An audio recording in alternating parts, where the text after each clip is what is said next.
Alle reden, keiner sagt dir jetzt. Komm, Jetzt sag redet denen mal. Jetzt redet wir. Herzlich willkommen. Danke für die Einladung. Sehr gerne. Es hat recht spontan Ja. stattgefunden. Genau. Wir kennen uns gar nicht. Nein. Und für die Zuschauer, ich rede sehr, sehr wenig, bevor die Folge anfängt, damit es auch für euch real überkommt und wir nicht dann noch mal das Gespräch müssen, wiederholen. Ich habe gesehen, du bist ursprünglich aus Indien. Genau. Okay. Und ich bin recht erstaunt über ihr Alter. Behalten wir das geheim? Ja. Okay, wir behalten das Alter geheim. Aber du hast gesagt, du hast eine Tochter, das weiss ich über dich. Und genau, ich habe so einen Aufruf gestartet. Er hat spannende Themen. Und dann hast du dich gemeldet. Genau. Darf ich fragen, wie bist du überhaupt auf den Podcast gekommen? Also, woher kennst du den? Ich kenne den von der Tabitha. Rheingold? Genau. Ja. Und sie hat mal einen Aufruf gemacht und dort habe ich dann deine Podcasts gesehen und dachte, mega cool eigentlich. Und habe das eigentlich immer gelesen. Bis nicht mehr rausgekommst. Ja, genau. ja, ich habe jetzt lange nicht mehr gemacht. Ja. Aber bis Aber das November. macht ja nichts. Ich meine, ist ja dann auch wieder mehr gespannt, wenn es wieder etwas Neues gibt. Ja, voll. Finde ich mega cool. Weil es auch ein Hobby ist, so sage ich mir, ich mache dann, wenn ich Lust drauf habe. Genau. Weil die Zuschauer merken das, wenn ich so auf Krampf das mache. Ja. Und also jetzt einfach Gäste einladen, die mich auch nicht interessieren, finde ich auch so ein bisschen, das bringt niemandem etwas. So. Ja, das ist so. Du hast aber eine mega spannende Geschichte. Vielleicht, wenn wir das mal so ein bisschen auflockern wollen, habe ich das da. Englisch. Nicht so gut. Nicht so gut, du fragst einfach. Da hat so viel. Da blamiere ich mich immer. Das kannst du mir geben, sonst kann ich es dir übersetzen. Ja, gerne. Du kannst da einfach ein Kärtchen ziehen. Das ist eigentlich so, we are not really strangers. Also wir sind nicht alles Fremde. Wir kennen uns eigentlich so im Geiste, sagt man. Und das sind einfach so Fragen. 1, 2, 3. Umso weiter es geht, desto tiefer geht die Frage, um sich so ein bisschen kennenzulernen. Und dann kannst du gerne mal irgendeine ziehen. Und dann gerne kannst du mal schauen und dann. Gefällt mir schon mal nicht. Okay. Ist es. Ja. Das ist eine Wildcard. Kannst du Ja. noch mal eine ziehen? Das ist so, da müssen wir uns da bewegen und dann haben wir jetzt keine Lust drauf. Okay. Dann nehmen wir mal ein bisschen einfach. So. Schau ein bisschen. What do you think is the hardest part of what I do for a living? Okay, vielleicht gehen wir mal davon, aus, die Frage ist an dich gestellt. Was ist das Härteste in deinem Leben eigentlich? Das Härteste im Leben ist, dass ich immer alles allein machen muss. Okay, Ja. okay. Also Kleinigkeiten wie auch größere Sachen, Genau. immer allein. Es ist so immer eine One-Man-Show eigentlich. Genau, So. eigentlich schon, ja. Okay.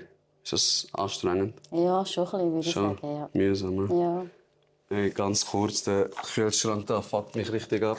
kein Problem. Dann macht man zu viel Geräusch. Opa. Ich muss das schon ausstecken.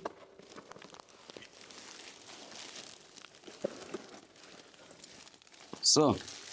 Und vielleicht, wenn ein bisschen lauter könntest Ja, reden, das ist doch gut. weil es nimmt nur auf eine Tonspur auf und wenn ich so schreie wie so ein Wahnsinniger und dann hört man es nicht so leislich, gut. ja. Das ist doch gut. Okay, also alles allein machen. Genau. Wie lange machst du alles allein? Eigentlich seit ich 16 bin. Okay. Ja. Bist du in der Schweiz geboren? Nein, Okay. aber mit 2,5 in die Schweiz gekommen. Okay, eigentlich Genau. wie geboren. So. Ja. Da, okay. Ich habe es recht spannend gefunden, dass du mich gesiezt hast. Ja. Ich habe das Wenn halt es so Ihnen beigebracht. passt. Ja. Ja. Okay, spannend. Ja. Also, meine Frage ist, denkst du, ich bin früh dran oder immer zu spät, wenn ich irgendetwas plane? Also ich denke, dass du genug früh dran bist. Wie heute. Ja, Du warst ein bisschen früher da, gewesen, aber ich war rum. ja genau. Magst du vielleicht mal erzählen für die Zuschauer, das kannst du heben, wenn es kannst du auch rein tun, was der Grund eigentlich ist, wieso du da bist. So, was beschäftigt dich? Also der Grund ist, dass ich eine Stimme geben will für gewisse Personen, die vielleicht die gleiche Situation erlebt haben oder was auch immer, oder Freunde haben, die das erlebt haben, dass sie es vielleicht auch ein bisschen nachvollziehen können, wenn man sich auch manchmal auch fühlt, die Person, die das vielleicht erlebt hat. Okay. Genau. Okay. Was hast denn du erlebt? Also ich würde sagen, ich hatte einen narzisstischen Mann mit Gewaltausbrüchen. Okay. Und ja, so weit, dass man die Polizei kommen lassen. Okay. Und durch das bin ich jetzt auch allein. Genau, als Mutter allein mit Kind. Okay, wann sind ihr zusammengekommen? Ich war damals 14 gewesen. Okay. Genau. Und er? Er war dann schon ein bisschen älter gewesen. Es ist 5 Jahre ist 5 Jahre älter als ich, genau. Also du bist 14 gewesen, er ist 19 gewesen. Genau. Okay. Habe ich Mühe? Ja. Habe ich ein bisschen Mühe? Okay. Hast du ihn kennengelernt? Ist das arrangiert gewesen? Nein, das ist mit Kollegen, durch Kollegen so eigentlich haben wir uns dann kennengelernt. Genau. Okay. Und damals bin ich halt einfach jung und vielleicht auch ein bisschen naiv, Ja. würde ich sagen. Ja. Ja. Vielleicht Suche nach Liebe Ja, vielleicht oder ein bisschen auch einen Halt. Genau, ich würde schon sagen, ja. Ja. Familienverhältnis, wie sind die? Meine Eltern haben sich, als ich etwa 9 war, getrennt. Okay. Aber eigentlich schon also eine gute Verbindung mit dem Papi und der Mami. Es war nicht so, dass wir irgendwie in Streit auseinandergegangen sind oder so. Also eigentlich sehr gut. Okay. Ich frage einfach, du sagst einfach, Ja, wenn ich sicher. irgendwie Nein, kein Problem. eine Grenze überschreite oder so, denkst du auch, dass du halt nicht das intakte Familienverhältnis gehabt hast, auch jetzt, wo du Teenager geworden bist, dass das auch Mitgrund war, dass du dich schnell hast binden so, oder denkst du, nein, eigentlich nicht?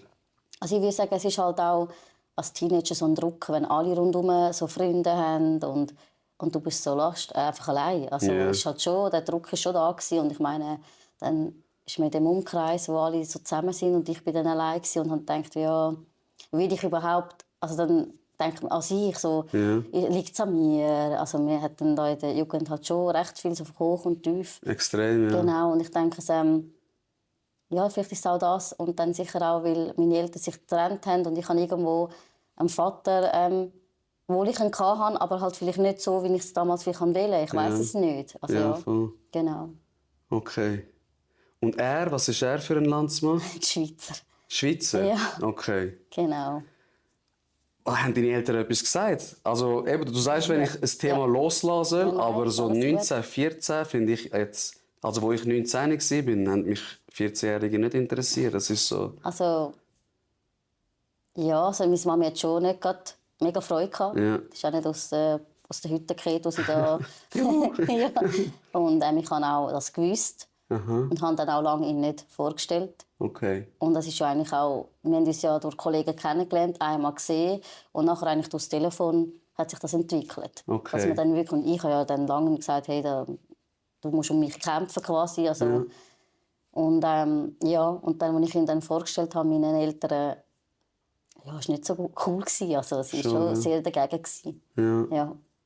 Und Vater, hast du ihm auch vorgestellt, oder nicht? Ja, und mein Vater hat gesagt, du, wenn du glücklich bist, ist egal, was für Entscheidung du triffst, finde ich mega schön.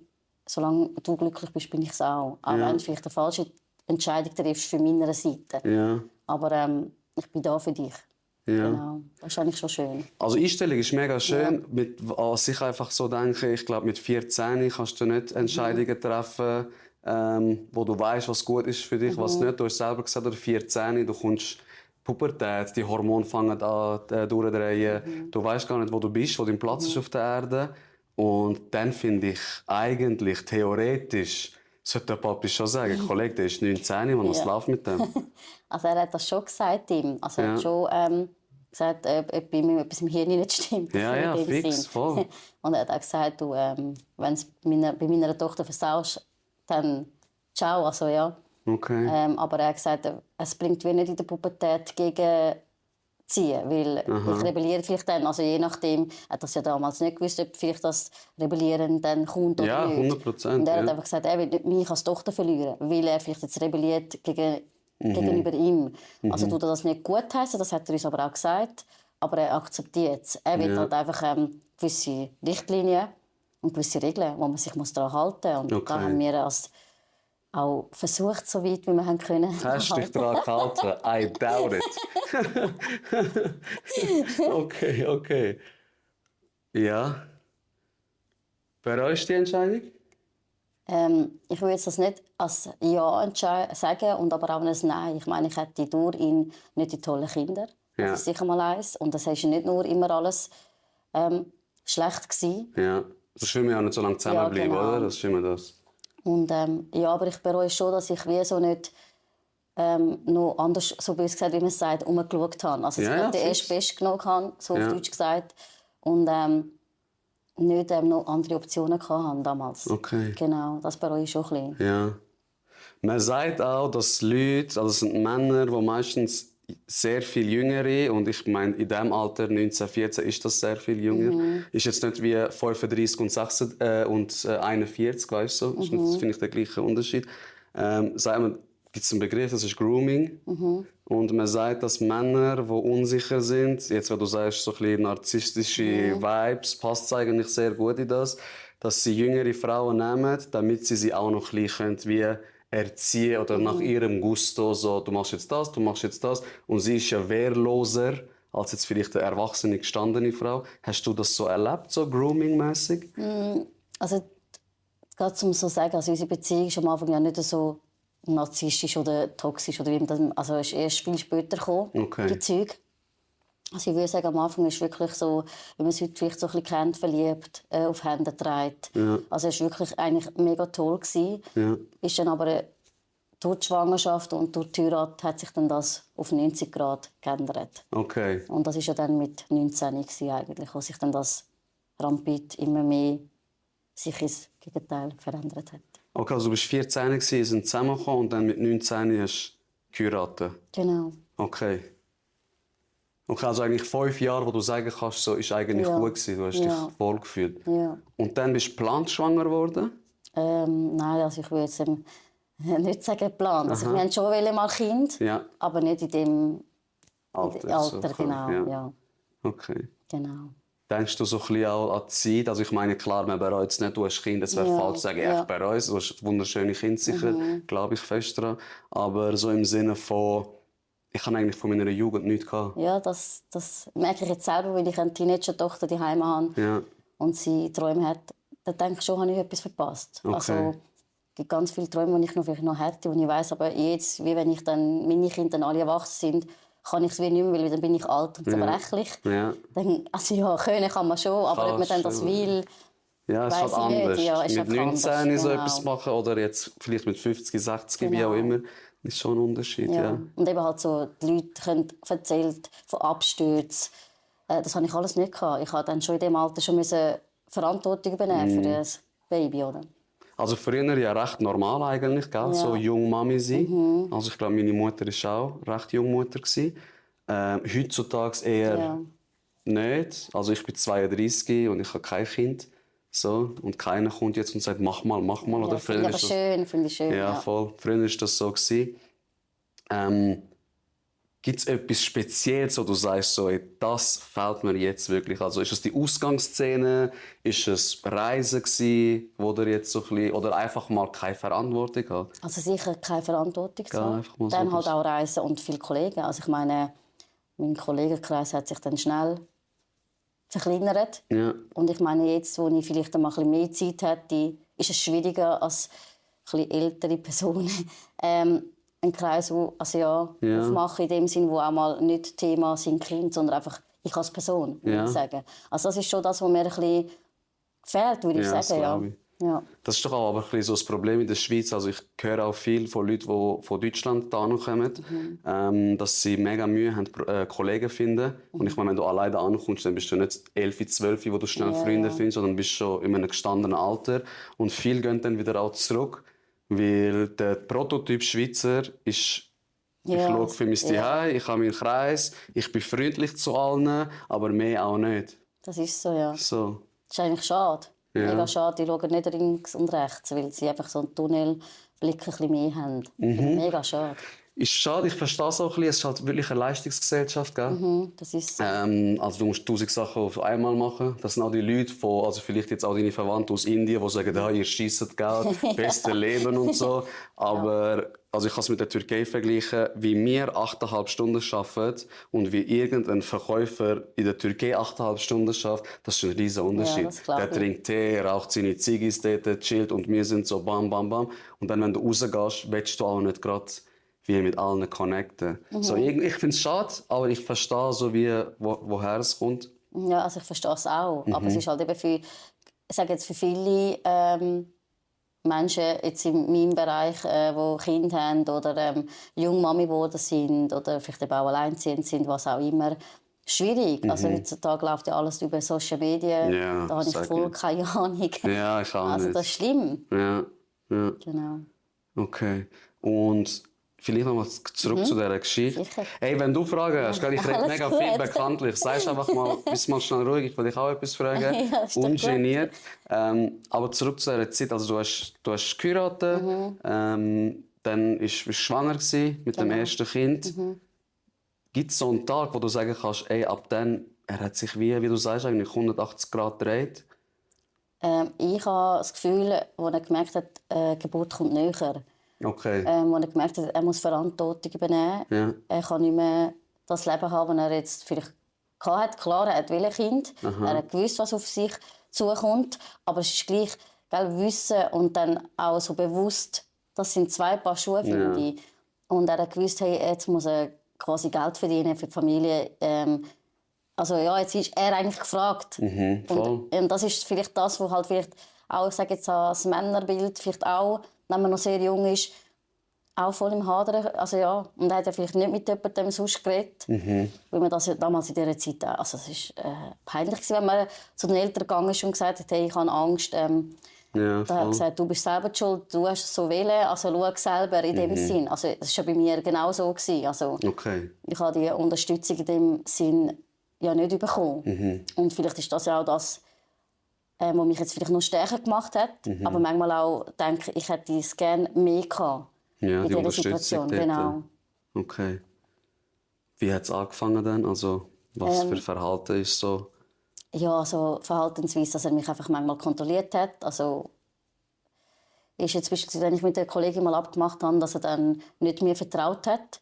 Das Gefühl hatte, ja, wo ist sie jetzt? Wieso kommt sie nicht? Wenn ich eine Minute zu spät gekommen bin, hat er schon x-mal angerufen. Also was? ganz, ganz crazy. Und das schwanger? Ja.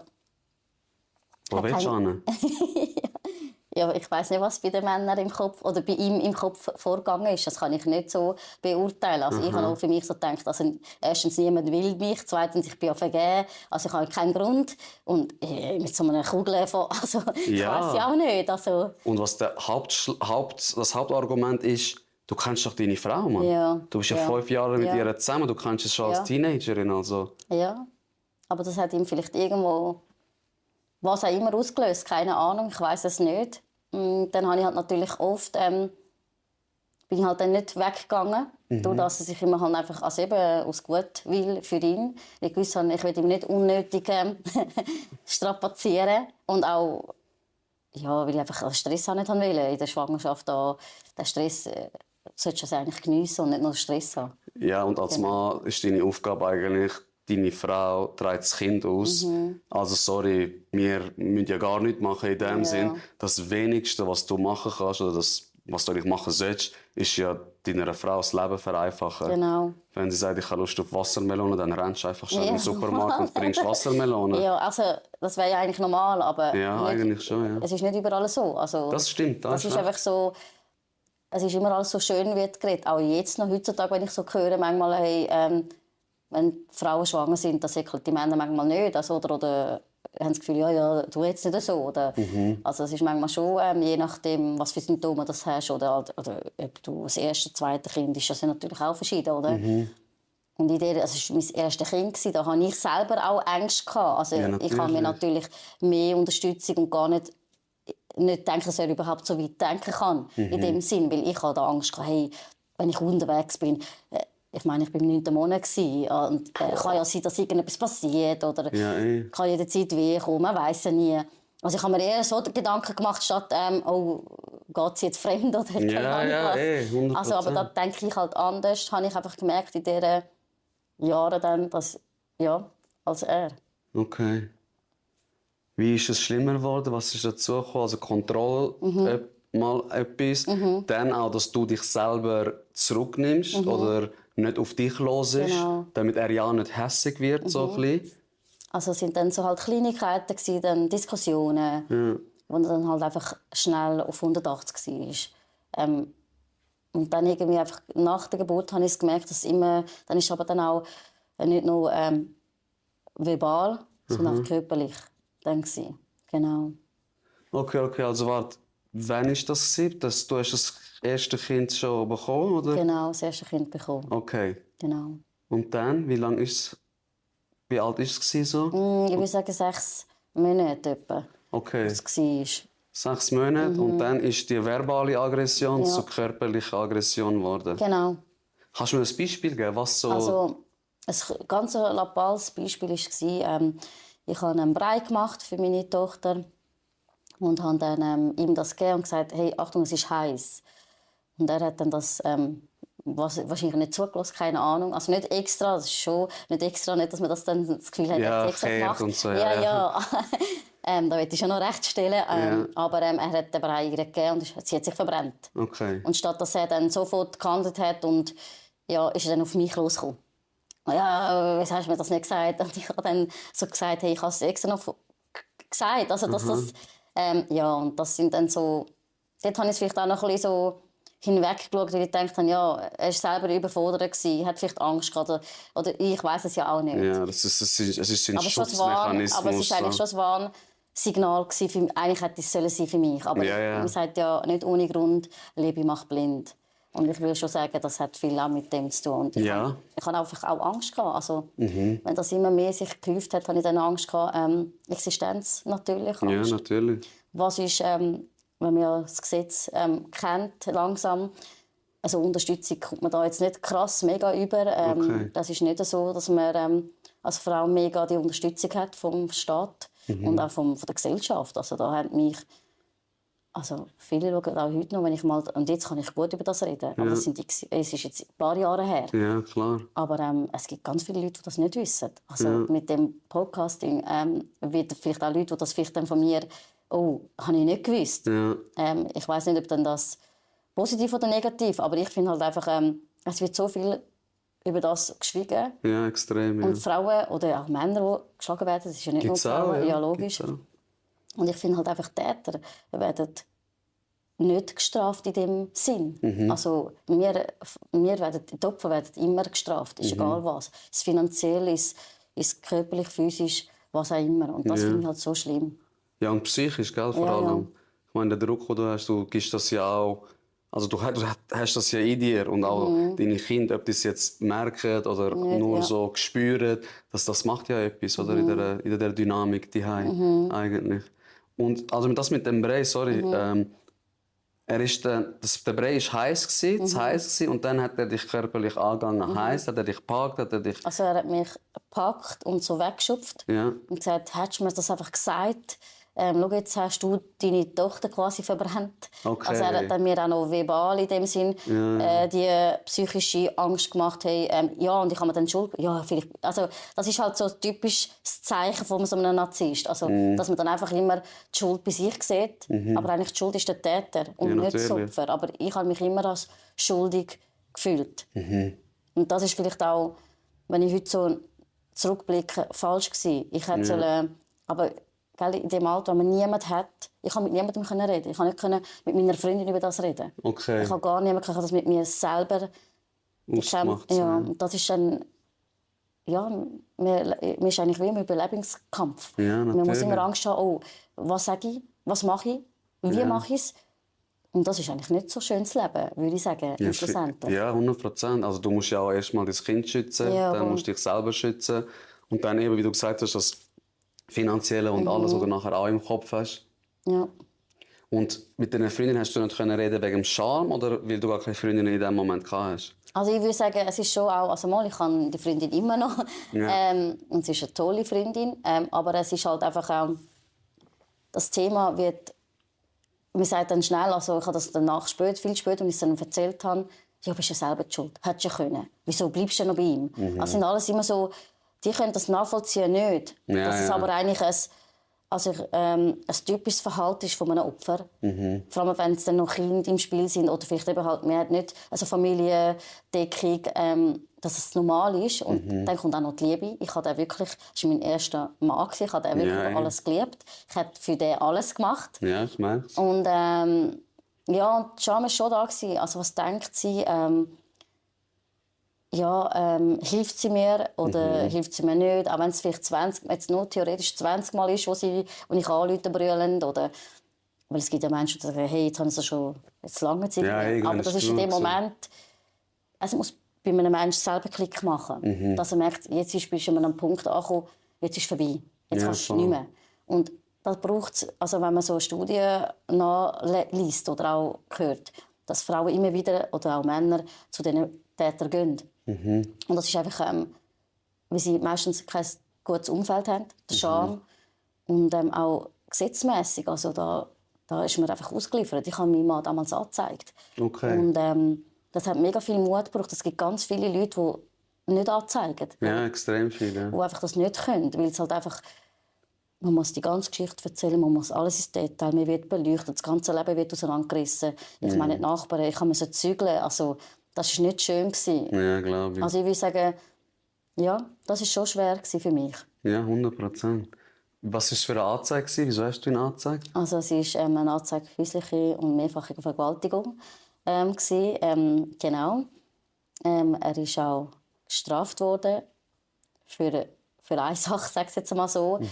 Also eigentlich finde ich das zu wenig, weil das, was ich erlebt habe, das wünsche ich niemandem. Ja, das glaube ich. Also kein Mensch. Und ich finde halt einfach, das Gesetz sollte dort viel härter sein. Also ich weiss jetzt, dass sich jetzt schon ein bisschen mehr verändert hat ins Positive.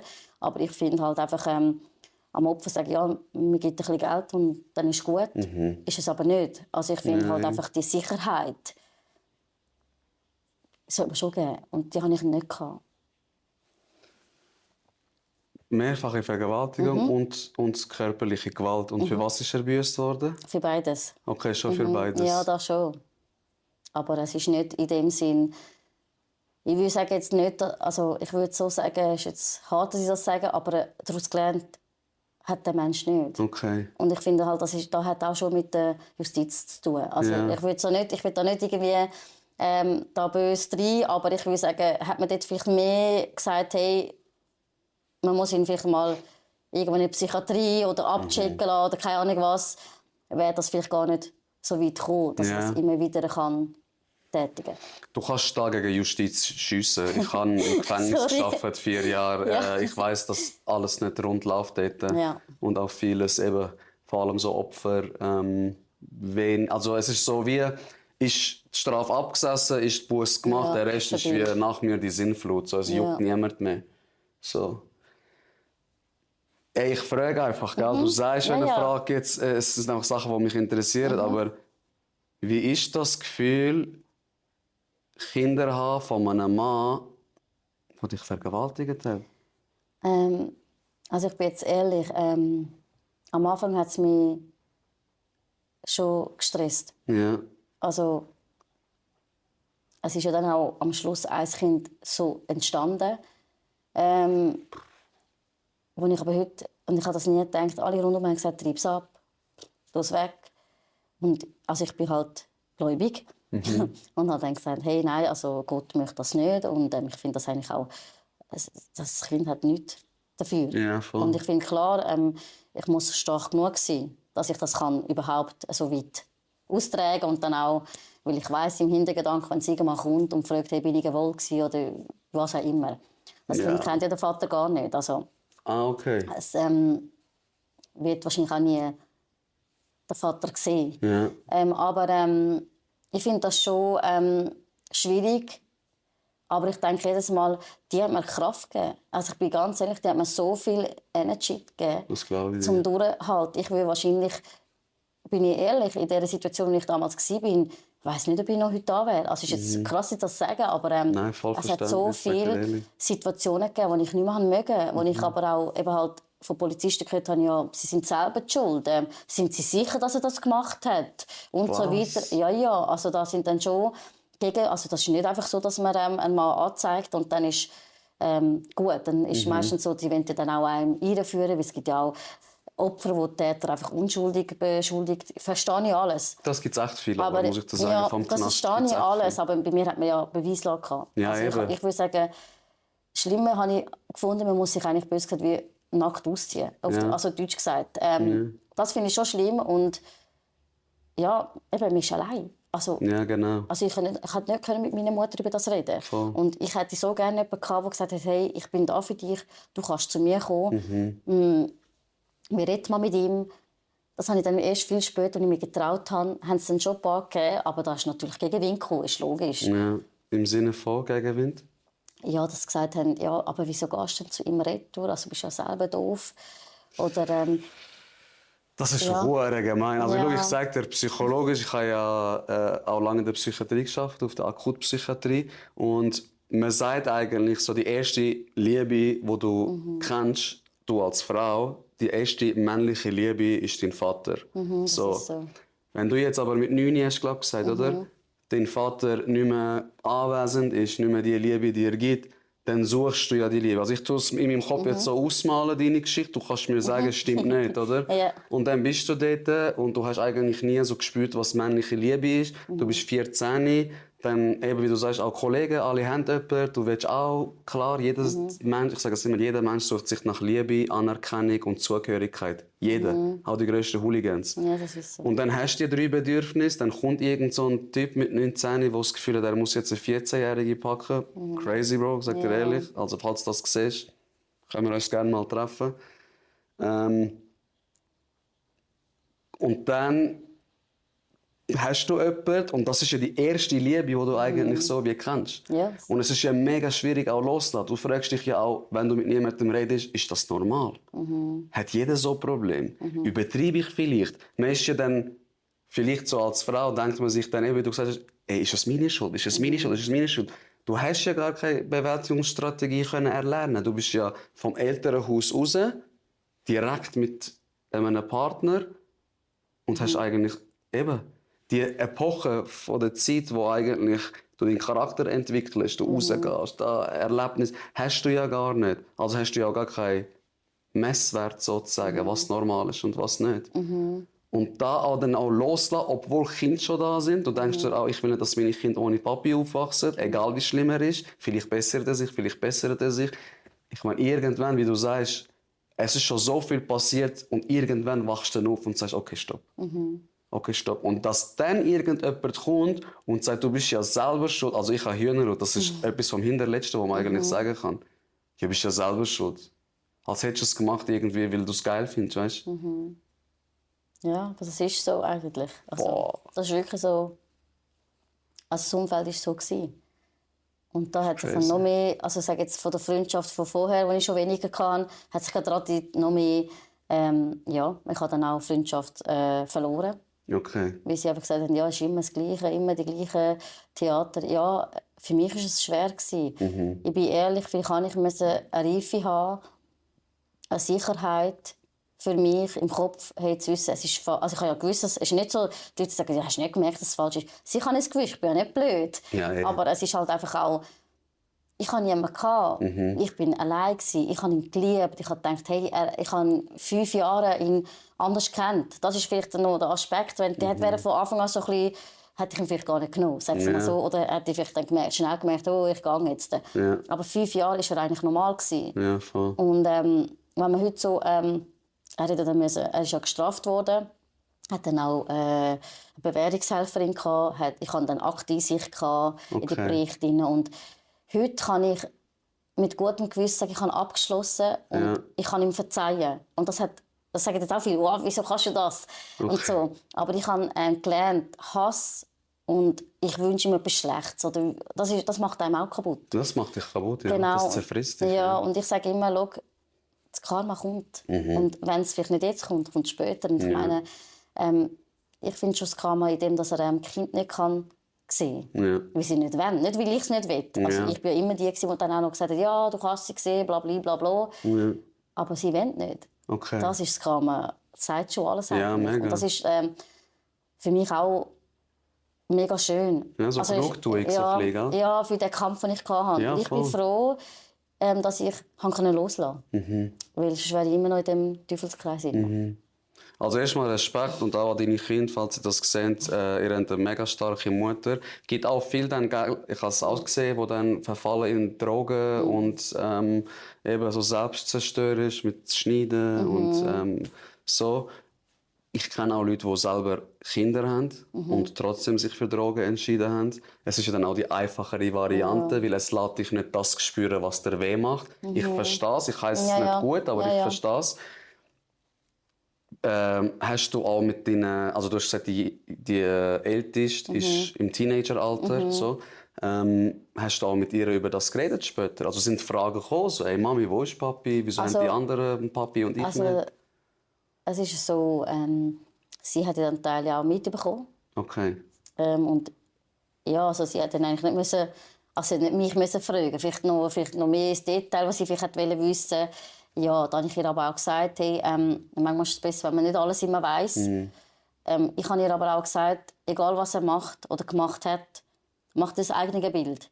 Weil ich finde halt immer schwierig, weil ich selber ein Scheidungskind bin, weiss ich, wie das manchmal auch schlimm kann sein, wenn man dann so... Ja, mega. Und ich möchte halt nicht, dass meine Kinder quasi nicht selber entscheiden und ihr eigenes Bild machen. Klar, ich schütze sie. Es ist nicht so, dass ich sie nicht schütze. Mega stark, mega stark. Aber ich finde halt einfach, es bringt mir nichts, wenn ich schlecht rede über ihn. Ja, voll. Weil das ist ja eigentlich auch schlecht. Schau mal, es hat einen schönen Spruch. Es heisst, was der Hans über den Peter sagt mehr aus über den Hans als über den Peter. Und wenn du ihn jetzt schlecht machen willst, irgendwann wird das Kind dann vielleicht denken, hey, vielleicht ist er gar nicht schlecht. Ja. Vielleicht ist ja meine Mutter die Verrückte. So, und hat es nicht können handeln. Sucht und macht dann noch schlimmere Erfahrungen dann, oder? Und ja, Gott bewahre. Okay. Also, und sie weiss vieles und ich würde schon sagen, es ist vielleicht auch nicht immer so einfach, wie sie ja im Teenageralter ist und jetzt eigentlich auch so mit Jungs und so in Berührung kommt. Es tut mir eigentlich manchmal auch innerlich weh. Klar, ich sage es ihr nicht, aber es tut mir schon weh, weil sie hat ja kein Vater, gutes Vorbild in dem Sinn.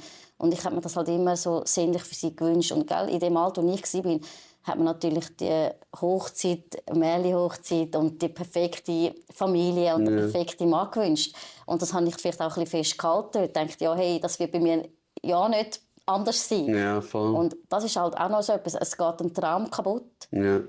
wo man eigentlich gut bewahren will. Und ich weiss halt einfach von meinen Freundschaftskreisen, die haben alle Partner, ja, die haben dann halt einfach immer gesagt, ja, eben geh weg oder so. Aber die haben halt mich nicht verstanden, weil ich dachte, hey, ihr habt ja jemanden am Abend. Genau. Und ihr müsst nicht an den Kindern nachher das erklären. Genau. Und das ist vielleicht auch so das, was mich noch mehr so fest an ihm gebunden hat. Wann ist der Punkt gekommen, wo du gesagt hast, basta, fertig? Ja, es hat sich halt einfach immer mehr und mehr. Also es ist dann von Gewalt, von anderen Sachen, dann halt Fremdgehen. Und das war so der Punkt, jetzt, ich hatte eigentlich genug verzeiht. Ich war eigentlich immer voll nett zu dir. Und ich meine, ich habe dann einfach auch gemerkt, wie er aussen dran geredet hat über mich. Okay. Und ganz schlimm. Und ich habe immer den Kopf für ihn angehebt, auch wenn er mal bös gesagt Scheiße gemacht hat, wenn ich das so sagen. Ja, natürlich. Da kannst du auch froh, kannst du auch Ohrensson sagen, alles gut. Fühl dich frei. Habe ich immer das geregelt. Und ich habe mich halt immer so, ich bin ja jünger als er, aber habe eher das Gefühl gehabt, ich bin die Erwachsene als er. Und ich habe dann irgendwann gemerkt, hey, ich möchte nicht irgendwie nur ein 6, 7, 8 Kind neben mir haben. Ich möchte eigentlich einen Mann, der Verantwortung über seine Sachen kann. Ja, und auch sich selber stillen. Ja. Also, er hat dann das Schlimme habe ich dann einfach gefunden, wie er dann bei der Polizei mich als verrückt angestellt hat. Okay. Ihm seine Verwandten dann auch so übergezogen hat, dass ich quasi krank bin und gestört und weiss nicht was. Und dann die Mitarbeiter, weil er ist ja selbstständig, auch dann noch reingezogen hat.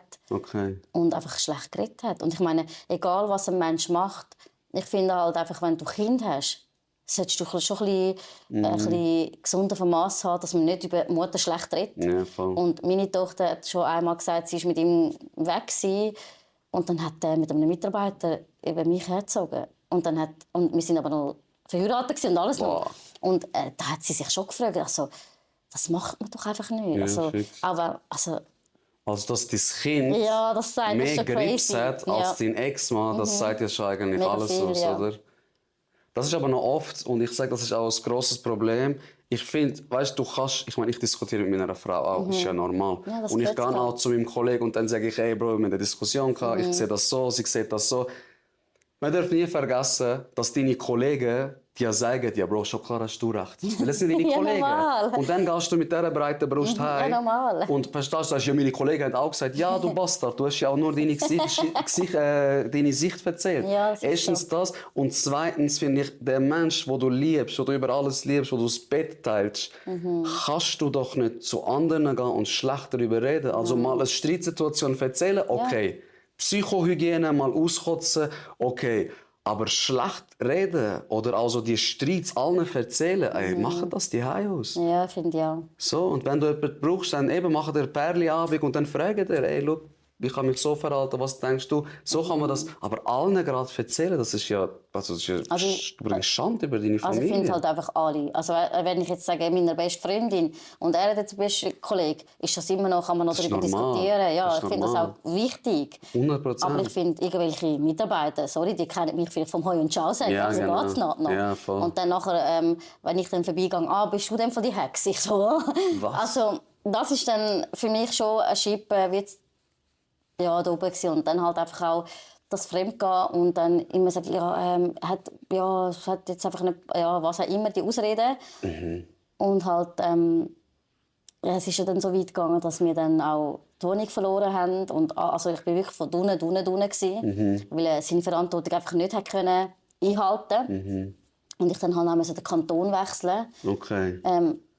Ja, und dort habe ich gemerkt, jetzt ist Stopp. Also ich habe meine ganze Existenz verloren, mein ganzes Hab und Gut. Ja. Ich hatte nur noch meine Kinder gehabt und mich. Ja. Und ich muss jetzt kämpfen für mich Ja, und voll. für meine Kinder und nicht mehr für ihn. Genau. Der kann bleiben, wo er ist und kann sein Ding durchziehen mit anderen Menschen. Es tut mir mega leid für die anderen Frauen, die er vielleicht hat und so. Ja. Aber da geht es um meine Kinder. Genau, also erst ja. Linie Kinder und dann ich. Genau. Und Schön. das ist das Wichtigste. Ja, voll. Alles auf die Seite. Ja. Wenn es ums Wohl der Kind geht, dann nimmst du dich als Mutter auch Ja. zurück. So. Ja. Okay. Also es war nicht blöd gesagt, so, er hat mir noch eine geklopft und dann habe ich gedacht, es ist fertig. Es ist so, du bist einfach mal aufgewacht. Ja. So, und hast gedacht, so eben dann noch Wohnung verloren und hast gedacht, okay, jetzt ist Ja, jetzt also ich habe wirklich von der Anzeige bis eigentlich zum Schluss endlich sind noch x Jahre vergangen. Ja. Und ich meine, ich war ja mit meiner Tochter im Frauenhaus gewesen. Das war auch nicht cool gewesen.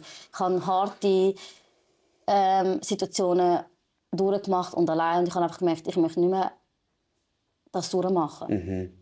Und wenn du nicht erwachsen genug bist und einsiehst, dass du für uns Verantwortung, egal ob wir dann auseinandergehen oder nicht, aber du als Mensch musst die Verantwortung für deine Kinder tragen. 100%. Und wenn du das nicht kannst, und das kann er nicht, und nur die Schuld die andere Seite und alle anderen sind schuld, aber du nie, Ja, das ist ja. dann gehe ich auch in diesen Kreis hinein und die Leute verliere ich und ich bin dann einsam. Und ich möchte nicht einsam sein, also ich will auch noch Lebensqualität haben. Ja. Wie lange sind wir nicht mehr zusammen? Also jetzt sind es genau 2,5 Jahre. Okay. Genau. Okay. Also so mit gar nicht mehr, kein Kontakt. Ich Ja. habe da wirklich ganz, also ich habe das also für mich auch müssen, Ja. weil er würde mich heute noch kontaktieren und terrorisieren und ihm sein Spiel weiterziehen. Okay. Und ich habe wirklich müssen ihm sagen, hey, du kannst das nicht mehr mit mir machen, es ist vorbei. Ich bin genug stark, ich weiß, was mein Wert ist, ich Ja, weiß, voll. was ich für andere vielleicht dann, ja, wenn ich einen anderen Mann kennenlerne, was ich nicht mehr will und was ich will. Ja. Ich bin gestandene Frau und nicht mehr irgendwie ein kleines Müsli, wie er immer gesagt hat. Oder vielleicht auch die Leute gemeint haben. Ich bin... Ja, ich weiss es jetzt einfach, dass ich das nicht möchte sein. Ja, voll. Ja. Harte Pillen zum Schlucken, sage ich mal. Und es gibt immer wieder Tage, wo ich hadere an mir. Ob das Ja. also nicht zu falsch verstehen, aber da ich jetzt allein bin, allein muss finanziell aufkommen. Ich komme, weil er macht das schlau, er ist selbstständig. Da kann man auszahlen, was man will. Ja, das, Für das was Tage. Paar Genau. nimmst. Und der Staat kann nicht viel machen. Ja, Also es ist halt voll. einfach mega doof für mich gelaufen. Also, Ja, das ist vielleicht auch ein Grund, wieso ich mich nicht trennen wollte. Abgesehen von der Liebe. Weil ich gewusst habe, ich werde durch die Scheiße gehen. Ja, voll Und finanziell. ich bin immer noch drin. Okay. In dem Sinn. Also vielleicht körperlich und so nicht, aber emotional schon. Weil, ich mache alles allein. Also ich bin 24 Stunden Mami. Ich habe nie Zeit für mich. Es ist, wenn ich mal Zeit habe, sind es eben so Termine oder so. Aber nicht, dass ich für mich Me-Time habe, für mich Ja, allein. voll. Und das nach meinen Grenzen. Und, Ja, ich trinke nicht, ich nehme keine Drogen. Also mir haben ganz viele gesagt, hey, wie schaffst du das? Ich meine, andere wären dann absturzworden. Ja, fix. Oder fix. wären depressiv. Und ich weiss, ich war einmal beim Arzt und sagt, sie sagen jetzt einfach, dass ich Depression habe. Und ich habe dort gelacht und der so, hey, also, willst du mich verarschen? Und dann habe ich ihm die Geschichte dann eben erzählt, weil ich dann nochmal schwanger geworden bin durch diese Situation. Also eben durch die Vergewaltigung. Und ich habe dann eigentlich mit ihm über das geredet, will ich es behalten, will ich es nicht behalten, weil das Umfeld hat gesagt, hey, sorry, nein. Und ich habe ja nicht allen gesagt, dass ich eine Vergewaltigung hinter mir hatte, sondern die haben einfach gesehen, ja, das ist der Mann. Also wie kannst du noch wieder mit ihm schlafen, auf Deutsch gesagt. Aber die haben nicht das Wichtige gewusst. Und in dem Moment habe ich mich dann auch wieder allein gefühlt, bin ich mit der gleichen Situation im Dilemma wie damals. Und dann habe ich dem Frauenarzt dann erzählt und er hat gesagt, es ist deine Entscheidung. Aber ich finde es mega schön, dass du dir Gedanken machst und los nicht auf das Umfeld. Weil die wissen vielleicht die Geschichte ja nicht oder die wissen gar nicht. Ja, und, genau. ich habe mir immer einen Bub gewünscht. Und wie es musste kommen, ist es ein Bub gewesen. Also ist es ein Bub. Und vielleicht ist das auch ein Zeichen. Und er gibt mir mega viel Kraft. Und ich würde sagen, er ist der, wo mir, also alle Kinder natürlich, aber er ist so der Schluss, wo mir so sagt, es hat sich gelohnt, ihn zu bekommen, es hat sich gelohnt zu kämpfen, es lohnt sich auch immer noch zu kämpfen. Und das ist das, wo hätte ich jetzt auf meine Verwandten, Freunde gelassen, wäre ich vielleicht wo auch immer. Ja, aber ich hätte die Kraft nicht. Und ich meine, ich habe allein geboren, ich habe allein die Schwangerschaft gemacht. Ich habe dann recht lange eigentlich Bettruhe gehabt und habe das ja nicht können, weil ich noch andere Kinder. Ja, Also ich hatte keine Unterstützung gehabt. Ich hatte aber schon mit ihm Kontakt gehabt via E-Mail. Das habe ich auch müssen, weil das muss man vom Gesetz her. Also man kann ihn nicht komplett überall streichen. Aber hast du gedacht, nicht telefonieren, lieber E-Mail, Ja, dass seine also- Stimme nicht hören. Nein, also es ist eher so, also ich habe da ein bisschen Taktik gedacht. Also Okay. bei WhatsApp ist man schnell angreifend, Ja, ist so. persönlich auch. 100%. Und ich kann immer mit sie. Also ich habe nie, Wie mit mir? ja, ich habe ihn als neutrale Person. Und das hat mir, er hat das lächerlich, er ist dann auch aggressiv in dem Schreiben. Also ich habe das wirklich so wie gefühlt. Ich habe genau gewusst, wie er sich fühlt. Ich kenne ihn ja natürlich. Ja, 22 natürlich. Jahre kennt man den Menschen. Das ist Also krass. ist lang, oder? Aber ich habe gemerkt, wenn ich ihn sitze und ihn neutral anschaue, kann ich besser abschließen. Ja. Und Ja, es emotional bricht es bei mir nicht aus. Ich habe ihn nachher auch nie mehr gesehen. Ich wüsste jetzt aber ehrlich gesagt nicht, wenn ich ihn jetzt wieder sehe, was das bei mir auslöst. Weil es ist vielleicht schon gut gewesen, dass wir einfach so, dass ich einen Cut gemacht habe und gesagt habe, muss nicht mehr kommen. Ja. Wie ist das jetzt, wenn er das irgendwie sehen sollte? Oder? Ja, er soll jetzt einfach wissen, dass das nicht okay war, was er gemacht hat. Und ich will einfach sagen, also ich habe das nicht verdient. Ja. Und eine Entschuldigung wäre vielleicht mal angebracht, ist egal in welcher Form. Also ich meine, und auch die Hilfe. Also ich meine, egal was er gemacht hat, wir haben Kind. Ja, und das eben. darf man nicht vergessen. Und ich meine, raff dich auf, du bist eine erwachsene Person, du bist über 40, raff dich auf und tu über den Schatten springen, egal, du bist ja der Täter, nicht ich. Ja. Und schau für die Kinder. Druck finanziell mal etwas ab. Ja. Mach für die. Zeig, auch wenn sie vielleicht keinen Kontakt will, das ist deine Verschuldung. Aber zeig wenigstens, dass du aus seinen Fällen lernst. Ja. Und nicht einfach mich jetzt noch mehr in den Scheiß hineinlassen. Und sagen, ja, du hast mich... Also er stellt das ja auch so an. Ich habe ihn verlassen, er ist unschuldig. Ja, aber sorry. Das finde ich halt einfach so mega schlimm. Und es gibt so viele Tage, wo ich... Auch wenn ich jetzt vielleicht da so stark überkomme oder lache und so. Aber es gibt ganz viele Tage, wo ich einfach brülle und denke, warum ich? 100%. Warum hat es mich betroffen? Warum muss ich das allein durch? Gibt es da wirklich in der Schweiz keine Unterstützung? Es gibt schon, ich habe die Ressourcen auch, aber es ist wie zu wenig. Also ich finde halt für eine Frau, die schon Sachen erlebt hat und dann aber durch ihn ja also durch eine 3 Personen oder 2 Personen ist ja gleich, in so eine Situation kommt, Da gibt es immer nur eine Möglichkeit, gehen Sie aufs Sozialamt. Ja. Also man hat dann doppelte Strafe noch darauf aufgesetzt. Ja, ich meine, das finde ich schon hart. Also, dass da nicht irgendwie einfach mehr geholfen wird für auch solche Fälle. Weil man kommt ja nicht einfach ohne... Klar, viele haben mir dann gesagt, du bist ja selber schuld, dass du in die Situation gekommen bist.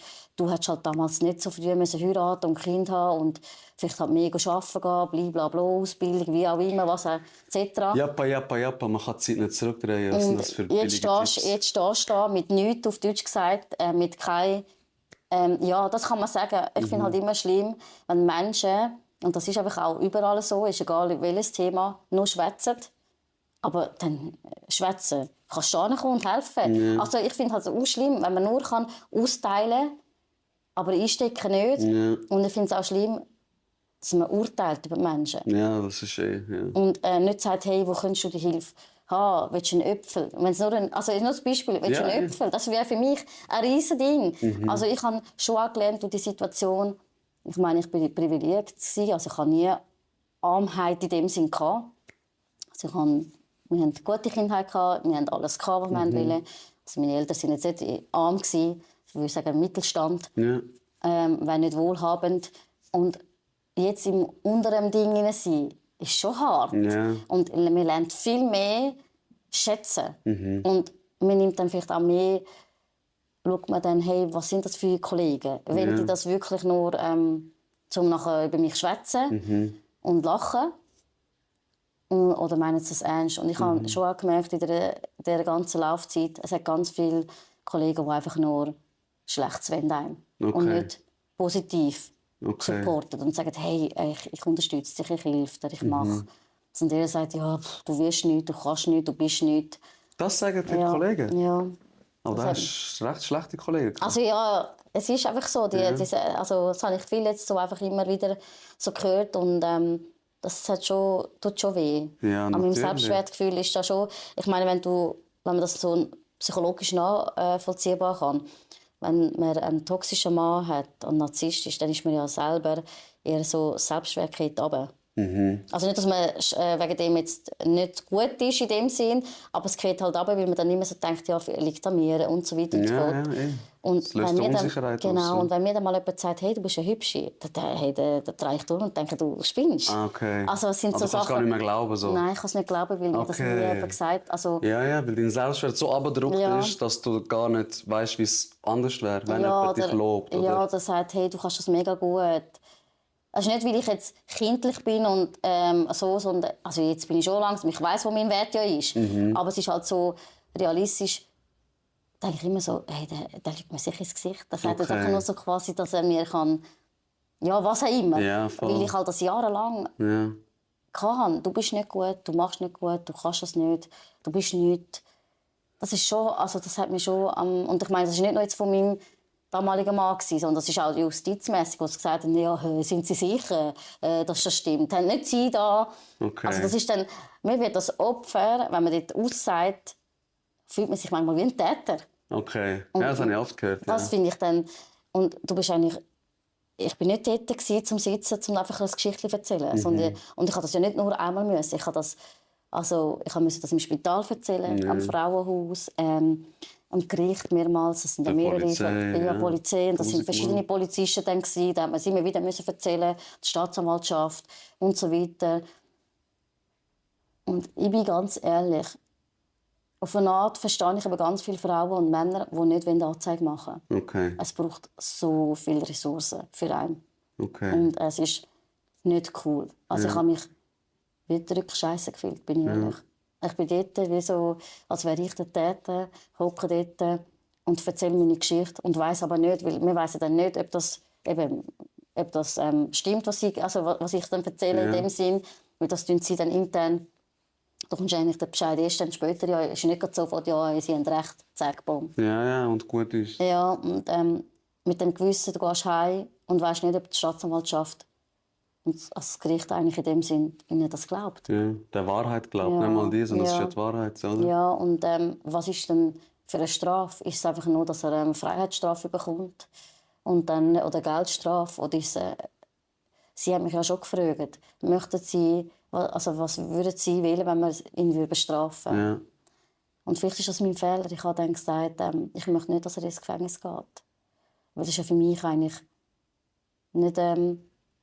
also ja, bringt dir ja nichts. Genau, ich habe das gesagt. Also ich war damals 24, als ich das gesagt habe. Okay. Habe ich gesagt, ich möchte nicht, dass er ins Gefängnis geht, weil mir bringt das finanziell erstens nichts. Ja. Zweitens, wenn er rauskommt, hat er ja dann auch wieder nichts. Ja. Also niemand will ihn ja einstellen als Ex-Knacki in dem Sinn. Ich will auch nicht, dass mein Umfeld... Ich habe immer an mein Umfeld und an meine Kinder als statt an mich gedacht. Und dann ist vielleicht der Fehler gewesen. Vielleicht hätte ich gesagt, also im Nachhinein für ihn wäre es vielleicht besser gewesen. Also ist jetzt böse, das sage ich. Ich will auch nicht, Nein, gar nicht. schlecht reden über ihn. Aber, Ja, aber sorry, was willst du gut reden über ja, ihn? nein, aber es wäre vielleicht für mich besser gewesen, wäre er, sagen wir mal, verwahrt gewesen und hätte mit sich selber mal darüber nachstudieren. Ja. Weil er hat eigentlich können weiterleben. Ja, Also hat sich nicht viel verändert, außer dass er vielleicht ein bisschen mehr Schulden hat oder mehr Geld muss anblättern oder vielleicht halt nicht mehr in dieser Zeit hat können sich quasi leisten. Aber sonst hat sich nichts verändert. Und das finde ich halt so für mich schwierig. Wenn du hast gesagt, oft das System gibt nicht den Support, wo man so sich wünscht, oder? Was wäre denn so ein Support, wo du sagst, ey, das würde diesen Opfer, ich bin jetzt schon draußen, ich bin jetzt über den Berg, aber das würdest du den zukünftigen Opfer wünschen, dass es so ein Programm oder so eine Unterstützung, Hilfe gibt? Also jetzt gerade in Bezug, wenn man anzeigen will, dass man sie wirklich sehr, sehr gut informiert. Also es gibt schon, dass man sie gut informiert, aber nicht, ich würde sagen, das ist einfach so fachlich, einfach so, was man muss. Ja. Ist jetzt nicht so, und auch danach, was nach dem könnte alles auf einen zurückkommen. Und ich finde auch, dass man einfach auch unterstützt, wenn man eben gerade Mami ist. Oder vielleicht nicht Mami ist, aber kein gutes finanzielles Mittel hat, dass man einfach auch unterstützt. Ich meine, es gibt schon Frauenhaus, es gibt Opferhilfe, das finde ich alles mega lässig. Aber es ist immer, man muss immer etwas dafür, also klar, man muss immer etwas dafür tun, aber in dem Moment, ich rede nur von mir, in dem Moment, wenn man schon schwach ist, Ja, genau. ist es hart, dann muss man noch so viel Papierkrieg ausfüllen, dann muss man noch schwätzen. Und man hat gar nicht Zeit, so mental für sich mal Zeit nehmen. Weil man hat dann Angst, wenn ich jetzt mich zurücknehme und sage, ich will jetzt einfach mal 2 Monate für mich sein. Dann heisst es, du hast Depression oder keine Ahnung was. Ja. Oder hey, wie sieht es mit Rechnungen aus, willst du auch mal zahlen? Ja, also ich finde eher so das, man kann nie durchschnaufen. Es gibt keine Zeit, wo man einfach mal kann sagen, hey, fokussiere auf mich. Was will ich und was will ich nicht. Und es gibt manchmal Sachen, wo man dann sich vielleicht entscheidet. Einfach weil man muss in dem Druck hinein. Ja. Und das fände ich schon noch so wie geschützt, dass man einfach mehr geschützt ist, was das anbelangt. Und halt einfach auch mehr Toleranz. Ja. Also, dass man, wenn man jetzt zum Beispiel jemanden gerade kennt, man vielleicht vermutet oder vielleicht auch weiss, man das kann auch ansprechen. Oder vielleicht, wenn die Person zu einem kommt und sagt, hey, ich habe das und das erlebt, dass man nicht nur zulässt, sondern vielleicht auch sagt, hey, egal wen, du kannst mir immer anrufen. Ja. Egal wen, du kannst jederzeit überkommen mit deinen 20 Kindern oder wie viel auch, oder mit deinen 1000 Sachen. Okay. Ich bin da. Und das fehlt, weil jeder für sich und sich ist. Ja. Und niemand will, weil man dann vielleicht auch, verstehe ich aber auch, Angst hat, vielleicht kommt dann die Person da zu einem. Und klar, aber wenn man überlegt, wenn man jemandem so helfen kann, gibt es auch viel weniger Straftaten. In dem Sinne, wo dann nachher, wie viel, ich habe mir das nur so überlegt, hätte ich damals nicht Klick gemacht, dann hätte ich mich ins Spital reif. Also vielleicht bis zum Tod. Ja, Also, voll. Weißt du also ich weiss es nicht. Ich habe ja manchmal das Zeug abgedeckt. Ja. Und bin dann so zu meinen Eltern oder zu Kollegen und haben gelacht. Und die haben gar nicht etwas gemerkt. Also es ist wirklich so weit, dass ich anfangen musste, an mir das Zeug zu verdecken. Dass man nicht gemerkt hat, dass ich eigentlich von 2 Stunden oder von einer Stunde massiv verprügelt worden bin. Und das zeigt ja auch viel, oder? Dass du eigentlich Opfer bist, aber du dich wie abdeckst und so, dass man ja nichts sieht, weil Scham ist ja auch ein riesiges Ding, oder? Wie hätte dir das passieren können? Ich frage mich aber jetzt, ich meine, du bist jetzt in dieser Scheiße drin, oder? Du bekommst keine Hilfe, du bist wirklich am Anschlag. Wo sind denn deine Eltern gewesen? Also hast du nicht mit denen reden wegen dem Scham, oder haben sie gesagt, selber schuld? Also ich habe es ja dann lange nicht erzählt und irgendwann, also meine Mutter ist aufgefallen, ich meine, sie kennt mich auch gut, hat dann schon gemerkt, dass ich mich komisch verhalte. Und hat mich dann einfach so ein bisschen allgemein gefragt, wie es mir so geht und so. Und dann habe ich es ihr dann gesagt. Und ja, es ist dann einfach, ja, such dir Hilfe. Also sie hat mir dann gerade gesagt, Beratungsstelle, bla bla bla bla. Aber nicht das, was ich vielleicht in dem Moment gebraucht habe. Es ist mega gut, dass sie das gesagt hat, aber ich habe in dem Moment nicht das gebraucht. Ja. In dem Moment habe ich sie gebraucht. Weil ich spüre, dass jemand da ist, wo du deine Schulter anlehnen kannst. Oder ja, der Zusammenhalt. Oder auch, dass sie vielleicht mal sagt, hey, sorry, also, was machst du mit meiner... Also, ich habe auch manchmal das Gefühl, die haben einfach geschwiegen. Und die haben es gewusst, haben aber ihn nie konfrontiert mit dem. Es waren 2 Personen, die haben wirklich mit ihm geredet und gesagt, jetzt, sorry, machst du das noch einmal, kriegst du das noch einmal, hast du das Problem. Und die sind auch bis heute geblieben und ich bin mega dankbar. Genau. Applaus an die Leute, ja. Und da bin ich mega froh. Also ich habe schon Leute auch gehabt, die mir geholfen haben. Es ist nicht alles nur, aber ich sage, es war, glaube ich, schwierig für mich, wie meine eigene Familie, also Mami, Papi, Schwestern, Brüder, all die nicht hinter mir gestanden sind. Die haben mich erst recht, ja, du bist das Problem, also du machst immer Probleme, so quasi in dem Sinn. Also ich bin ja die immer Probleme macht und weiss nicht was. Und ich habe mir vielleicht schon mehr das gewünscht, dass sie mir einfach sagt, hey, egal was, komm.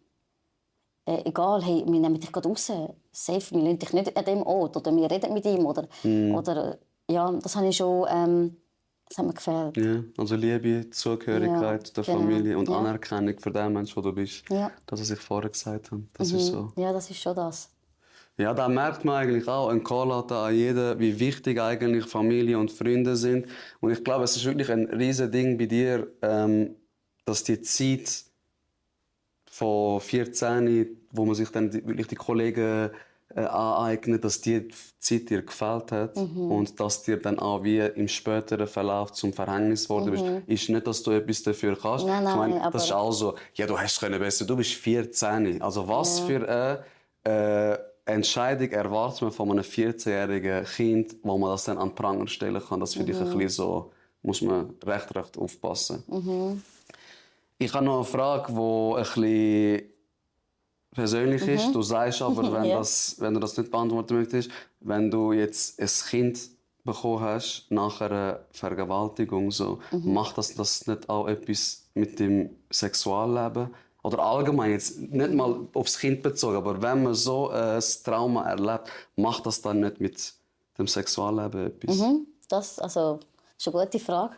Und ja, ich würde sagen, das hat schon das Vertrauen, die Basis hat schon verändert. Und ich denke, es macht noch mehr etwas aus, weil man dann reden wir wieder von Selbstwertgefühl. Man fühlt sich nicht schön, man hat einen Ekel. Also man kann das ja auch nachlesen, Frauen, die vergewaltigt werden oder Frauen, die mit Gewalt zu tun haben, im Willenbereich.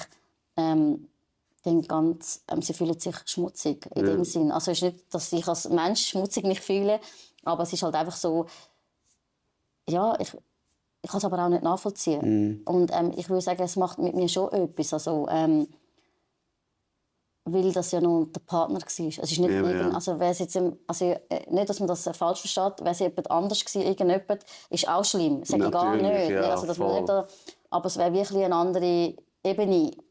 Schau, bevor ich etwas falsch verstehe, ich kann es schnell sagen, wenn du von irgendeinem Fremden belogen und betrogen wirst, kannst du sagen, okay, ich kenne den nicht, das ist irgendein Bastard, der das jetzt mir angetan hat. Aber wenn das aus der nächsten Reihe kommt, also eigentlich der Mensch, der dich am meisten liebt, ist das schon ein bisschen traumatisierender. So vielleicht. Ja, genau. Also ja, ich würde glaube das sagen. Und das macht mit dem... Ja, also ich vertraue niemandem. Also es ist böse. Also ich meine, ich rede ja schon mit Männern und habe Kollegen und so, aber es ist nicht so, dass ich jetzt würde... Da braucht es ganz viel. Ja, und das Vertrauen, ich habe auch noch Kinder. Und ich meine, bis ich einmal überhaupt... Ich glaube, ich werde einsam sterben. Ich hoffe es nicht. Ja, und ich sage auch, es ist auch mega schwer, so, jetzt zum Beispiel gerade auf Daten oder so, weil ich einfach so, das ist schon, obwohl ich das abgeschlossen habe und verarbeitet habe, aber ich habe manchmal das Gefühl, verarbeiten kann man schon vieles, aber es ist gleich irgendwo, es hängt ja immer noch, es ist ein Stück von dir, es ist ein Stück von dir, von deiner Lebenserfahrung, etwas, was du erlebt hast, ein Trauma, was auch immer, und das bleibt schon, und ich frage mich manchmal schon, kann ein anderer mich so akzeptieren und kann ich es überhaupt? Und das ihn ist, so nah anlassen, ja, also jetzt genau. auch psychisch, ja, oder? Ja, ja, So oder nah einfach auch anlassen. körperlich. Ja, Kann ich beides. das? Habe ich den Move, zu sagen, hey, der macht mir nicht weh. Ja. Der meint es gut mit mir. Ja, nachdem man so eine krasse Vertrauenseinbüßung erlebt hat, kann ich überhaupt wieder vertrauen. Augen schliessen und so wissen, Ja, ey, meine genau. Kinder laufen da nicht, dass da etwas passiert. Genau. Was machst du, wenn du selber gesagt hast, du hast so Tage, wo du dich depressiv fühlst oder wo es dir schlecht geht, ja. wo dir alles zu viel wird, alles aufkommt. Was machst du, um dir dort zu helfen? Also, ich habe ja damals eine Therapie gemacht. Ja. Das hat mir mega viel geholfen. Und das Einzige, was ich viel mache, ist Musik hören. Das beruhigt mich, es holt mich runter. Und ja, und das ist auch gut, mal loslassen. Also ich finde es auch gut, dass man brüllt und rauslässt und auch mal ein bisschen tief hat. Das ist auch okay. Ich finde, das auch gehört dazu. Vor allem, wenn man eine hohe Verantwortung hat für alle Menschen, die man rundherum hat. Und auch ja, und immer professionell muss sein. Und ich muss immer professionell sein. Ja, ich kann nicht ich sein und einfach mal sagen, hey, jetzt habe ich einfach mal einen schlechten Tag, jetzt geht es mir einfach kacke. Das kann ich nicht. Ich muss von morgen bis am Abend funktionieren. Ja. Und wenn ich dann am Abend im Bett liege und merke, hey, ja, vielleicht einen Film schauen, wo vielleicht das Thema, ich schaue jetzt sehr oft so Sachen, die auch passieren, immer so in die Richtung natürlich, weil ich auch den Täter verstehe. Also für mich ist das halt auch sehr wichtig, zu wissen, also zu abschliessen können, warum. Ja, Die Frage, weil ich halt nie eine Entschuldigung bekommen habe, ist vielleicht auch das. Warum hat er mir das angetan? Das ist halt schon das, was mich vielleicht immer noch so, vielleicht auch wegen dem ein bisschen genackt an meinem Selbstwertgefühl oder keine Ahnung was. Mega, 100%. Ja, und wenn ich das vielleicht einmal irgendwann beantwortet würde bekommen, könnte ich noch komplett loslassen. Okay. Genau. Aber Therapie machst du nicht? Nicht mehr? Nein, Okay. also sie hat mir gesagt, also eigentlich bin ich gut so, also safe in dem Sinn. Ja.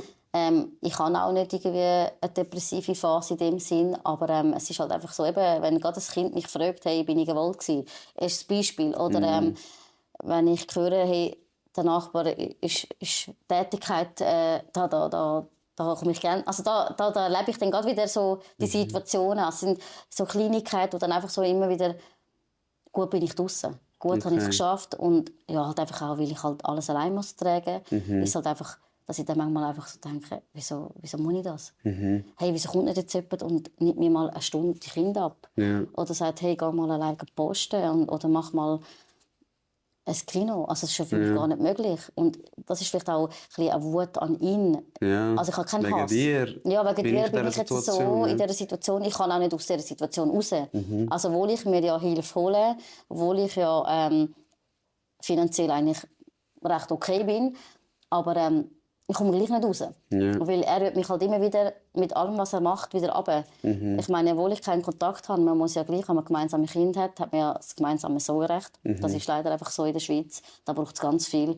Also ich habe das mega schlimm empfunden, wenn man eigentlich der Staatsanwaltschaft eigentlich sieht, was so gelaufen ist und der mir das gesagt hat, ja, das ist eigentlich gleich. Ja, voll. Und ich denke, ja, aber das heisst nicht, dass er irgendwann mal tätig werden gegenüber meinen Kindern. Die Angst ist in mir drin. Ja, 100%. Ich weiß es ja nicht. Ich meine, er ist krank. Einfach so. Ja, dass man dann einfach immer muss. Ja, das ist vielleicht schon das, was mich ein bisschen so immer wieder denke, schade. Nochmal eine freche Frage. Gar nicht, dass ich das so empfinde, sondern einfach so der Reflexion halber. Wenn du jetzt die ganze Situation, die du hast müssen erleben nochmal eine Revue passieren lässt, gibt es etwas, wo du sagst, okay, das war aber meine Schuld gewesen. So, nicht im Sinne von, ich sage dir ganz kurz ums Ausdeutschen, weil ich will mich ausdeutschen. Keiner, der eine Frau vergewaltigt oder so, keine Frau muss sich fragen, was habe ich falsch gemacht. Das meine ich nicht. Ich sage auch nicht, du hast etwas falsch gemacht. Man sagt ja so, es gehört immer zwei dazu. Klar, bis zu einem gewissen Grad. Aber ich meine jetzt nicht die Aggression gegenüber dir oder auch die Vergewaltigung, sondern wenn du dich jetzt fragst, hey, was hätte ich besser machen können? Oder ich sag mal so, wenn ich jetzt du wäre zurück mit 14, was würde ich heute anders machen? Das sind vielleicht zwei Fragen. Ja, was willst du anders machen und was ist dein Fehler? Sag jetzt mal, was ich würde anders machen zu dieser Frage. Ich würde sicher nicht mehr so früh in eine Beziehung gehen, natürlich. Und auch nicht so früh ein Kind haben. Sicher mal das Leben. Einfach noch ein Leben und das Leben genießen. Genau, sicher das. Und vielleicht auch eine gute Männerwahl auswählen und nicht irgendwie einfach den nächsten Beste. Also ist jetzt böse, aber ist es so? Nein, 100%, ja. Nicht als Kind vielleicht entscheiden, das ist etwas genau. Wichtiges. Und die andere Frage zu beantworten, ja, ich denke, ich habe ihn schon triggert halt. Das ist vielleicht schon meine Schuld. Ich bin halt ein Mensch, der halt manchmal auch nicht aufs Maul hocken kann. Also ich bin halt wirklich auch eine, wenn er eben gesagt hat, ich komme spät. Und ich meine, mein Vertrauen war ja dann da gewesen. Ja. Und nicht ohne Grund. Ja, ich finde immer halt, wenn man keinen Grund hat, muss man auch nicht fragen, also in dem Sinn. Voll. Aber wenn man dann schon mal fremdgegangen ist und ich dann gefragt habe, ja, also ich bin im Stau, und ich so, ja, erzähl mir, was du willst, oder? Ja. Und ich dann halt nachhaken. Und das war vielleicht mein Problem gewesen. Ich hätte doch einfach ruhig sein und sagen, ja, scheisse. Aber das habe ich eben nicht gemacht. Ich bin nie vom Maul gehockt, sondern ich habe dann gesagt, ich glaube dir nicht. Ich gehe jetzt gerade mal schauen. Ja. Weil ich halt einfach, du kannst einfach ehrlich sein. Ja, es ist kein Problem zu sagen, hey, was ich dann mit dem mache, ist meine Entscheidung. Genau. Und was du musst Konsequenzen ziehen, ist deine dann, oder? Aber ich finde halt einfach, einen Menschen zu belügen oder auch verarschen, also, das geht einfach nicht. Nein. Und ich meine, ich hatte das Vertrauen dann nicht mehr gehabt, in diesem Bereich jetzt, und habe dann nachgefragt und das hat ihn dann gestresst und er hat mir das aber auch gesagt. Im Nachhinein hat er mir gesagt, du hast mich halt schon provoziert. Aber ich habe gesagt, das ist kein Grund, um so weit zu handeln. Und ich meine, ich habe Strategien, wenn ich gemerkt habe, oh, jetzt explodiert, also er ist jetzt dann so weit, dass er explodiert, bin ich auch aus dieser Situation raus. Ja. Und habe gesagt, ja, du hast recht, ist kein Problem. Hey, lass es. Ist kein Ding, ob ich recht habe oder du. Wir lassen es einfach. Lassen wir einfach dein Recht und dann ist gut, oder? Ja. Aber das ist halt nicht das... Ich habe von meinen Eltern gelernt, steh zu dem, was du bist. Ja, vertrete deine Meinung, auch wenn es nicht jedem passt. Fix. Und red so, wie dein Maul gewachsen ist. Ja, genau, ja, und, fix. So habe ich halt agiert. Und vielleicht ist das auch das Problem halt an mir gewesen, dass ich halt so agiert habe und gemerkt habe, eigentlich weiss ich jetzt, wenn ich nur einen Tick sage, dann rastet er. Dann bist ja du eigentlich selber schuld, dass er rastet, weil du hättest einfach ruhig sein können. Vielleicht ist das mein Fehler so in dem Sinn. Sorry, ich will das schon reingehen, das ist voll nicht dein Fehler. Nein, also was ist das? So, ich weiss, er ist hässlich, wenn ich jetzt noch ein Wort sage, dann verprügelt er mich. Das ist... Sorry, du darfst sagen, was du willst. Ja. Wir leben in der Schweiz, das ist Meinungsfreiheit. So. Du kannst sagen, was du willst. Ich sage nicht, was du sagst, ist das Problem. Es ist immer, wie du es sagst. Ja, genau. Und sorry, wenn dich jemand betrügt und er sagt, ich kann jetzt keine Ahnung, Taxi verpassen, was da irgendeine komische Ausrede, dann ist das dein Recht, dort nachzuhaken, finde ich. Ja. Und da finde ich, jetzt musst du gar keine Schuld auf dich nehmen. 0,0, weil das entschuldigt niemals das Verhalten. Und wenn es ihm nicht passt, wie du redest, dann könnte er den Raum verlassen. Ja, genau. Verstehst du? Das ist es. Ich diskutiere mit meiner Freundin auch und ich werde nie laut, aber wenn meine Freundin dann mal schreit, zum Beispiel, sage ich, wir diskutieren nicht, dass sie jetzt immer schreit, aber wir diskutieren jetzt nicht, ich gehe raus.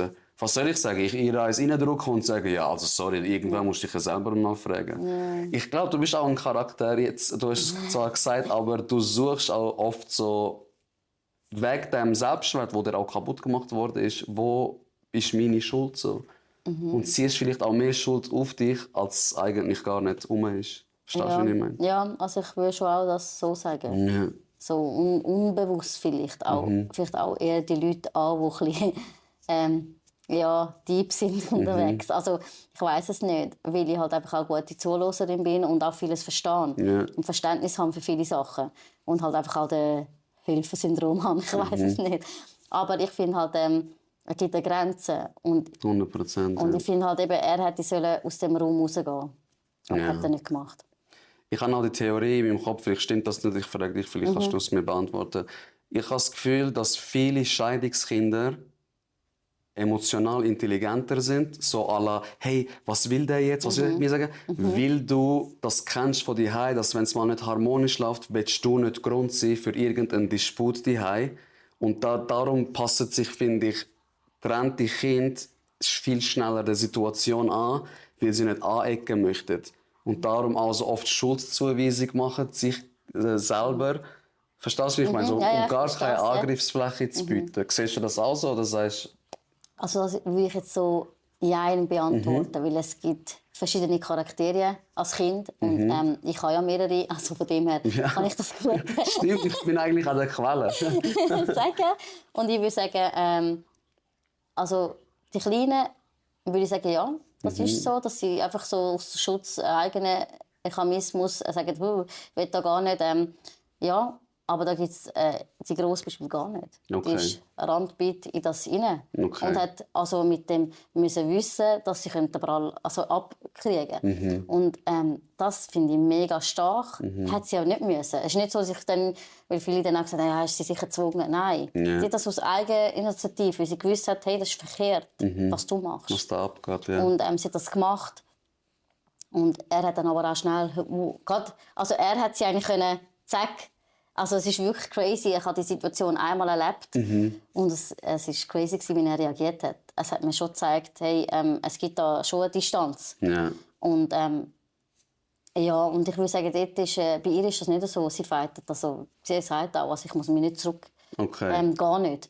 Und auch nicht, wenn es mal eine Situation ist, wo so ist, dass ich dann gerade ins Schutzmechanismus gehe und sage nichts, damit ich nicht nachher dann auch noch in das Dilemma hineinkriege. Ja. Das nicht, weil sie sagt einfach, ihr hat die Situation gezeigt, dass man kämpft. Ja. Und zeigt, hey, wenn eine Situation ist, egal wo, dass man das nicht einfach zulässt. Mega und das schön. ist mega stark von ihr, weil ich sage immer wieder, Kinder, die einen Teil das erlebt haben oder vielleicht ganz erlebt hat, und meine alle Kinder haben ja nicht alle das erlebt, nur einen Teil, finde es, gibt es Kinder, die sagen, nein, ich tue mich eben aus dem halten. Und gehen auch nicht, die sind auch eher ängstlich unterwegs. Ja, voll. Weil sie wissen, hey, was könnte passieren, oder? Und sie sagt, nein, also dann soll eine Person auf mich kommen. Du, gibt es Schlimmer, also so in dem Sinn. Sie sagt halt einfach, wie sie das nicht möchte, erleben so eine Situation, wie das eigentlich für eine Person, wo ich stelle mir das jetzt einfach noch als für ein Kind vor, wenn eine Mutter, also ein geliebter Mensch, in so einer wehrlosen Situation hockt, wie das für ein Kind ist. Ja, das muss schlimm sein. Man muss Angst haben, also, das hat sie mir gesagt. Sie hat Angst um mich, nicht um ihn. Und das habe ich schon crazy gefunden. Ich meine, es sind ja zwei geliebte Menschen. Also, auch wenn er der Täter ist, sie hat immer gleich eine Beziehung zu ihm. Klar, ist der Vater, ja. Und er hat ihr nichts angetan in dem Sinn, oder? Aber trotzdem hat sie gesagt, sie hat jeden Tag Angst gehabt, dass mir etwas zustößt, wenn ich nicht mehr da bin. Krass. Und das ist eigentlich traurig. Kind hat er nicht angelangt, aber? Nein. Okay. Immerhin. Ja, immerhin, aber ja, ist gleich. 100 Sachen schlecht gemacht, eins gut gemacht. Okay. Und du hast jetzt eigentlich gesagt, du kommst da an, du willst das wie erzählen, du willst diesen Leuten wie so auch eine Stimme geben, so, ey, wir müssen uns nicht verstecken. Ich finde ja auch zum Beispiel ein anderes Thema, Pädophilie ist also etwas, indem wir nie darüber reden, schützen wir nur Täter, nicht Opfer, weil Opfer haben Angst, das zu sagen. Ich habe Kolleginnen, die 50 sind und die sagen, ich bin als 14-Jährige missbraucht worden, habe das bis heute niemandem erzählt, weil ich gedacht habe, als Kind, es ist meine Schuld. So, darum reden wir über alles. So.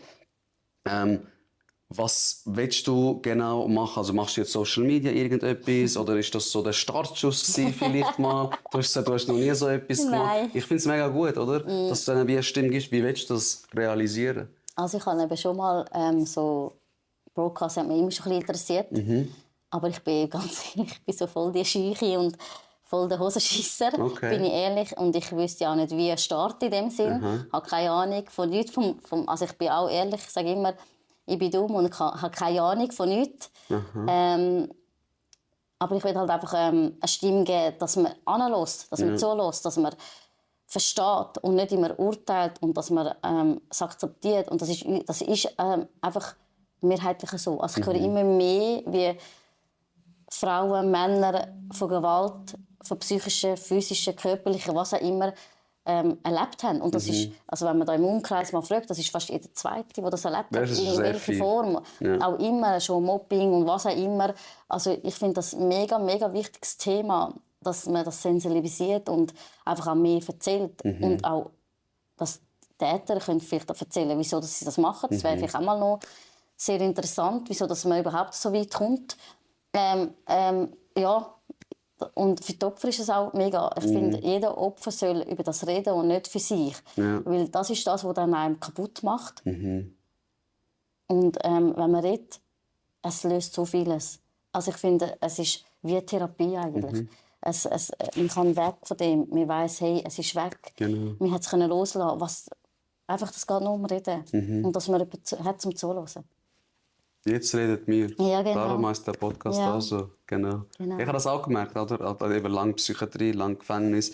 Ein paar Leute sind eigentlich so gestaltet, sie haben niemanden zum Reden. Und wenn du schon redest, tust du eigentlich deiner Seele schon mega gut. Dass du es einfach mal deponieren kannst, irgendwo anders. Dass alles das, was sich die ganze Zeit im Kopf dreht und immer so endlos schleifen, dass wenn du es mal irgendwo rauskotzen kannst, sorry für das Wort, Ja, kein Problem. dann tut das deiner Seele eben schon wirklich Frieden geben. Nicht nur, man sollte nicht nur beim Reden lagen, du hast dir jetzt auch Hilfe geholt mit Therapie etc. Was ich dir vielleicht so mitgeben würde oder wählen, du kannst es auch abschmettern, Ja, sicher. vielleicht irgendetwas zu suchen, wo nicht einfach nur Musik ist, weil Musik ist, finde ich, es beeinflusst recht den Mut. So, wenn du jetzt traurige Musik hörst, früher F. Ross und so, gehst du mehr rein. Genau. Vielleicht also ich sage so, jeder Mensch muss sich sportlich betätigen, weil wir sind Sammler und Jäger gewesen. Wir haben das in unserer DNA. Ich merke das auch, wenn ich mal keinen Sport mache, längere Zeit, wie wirklich meine Stimmung runtergeht.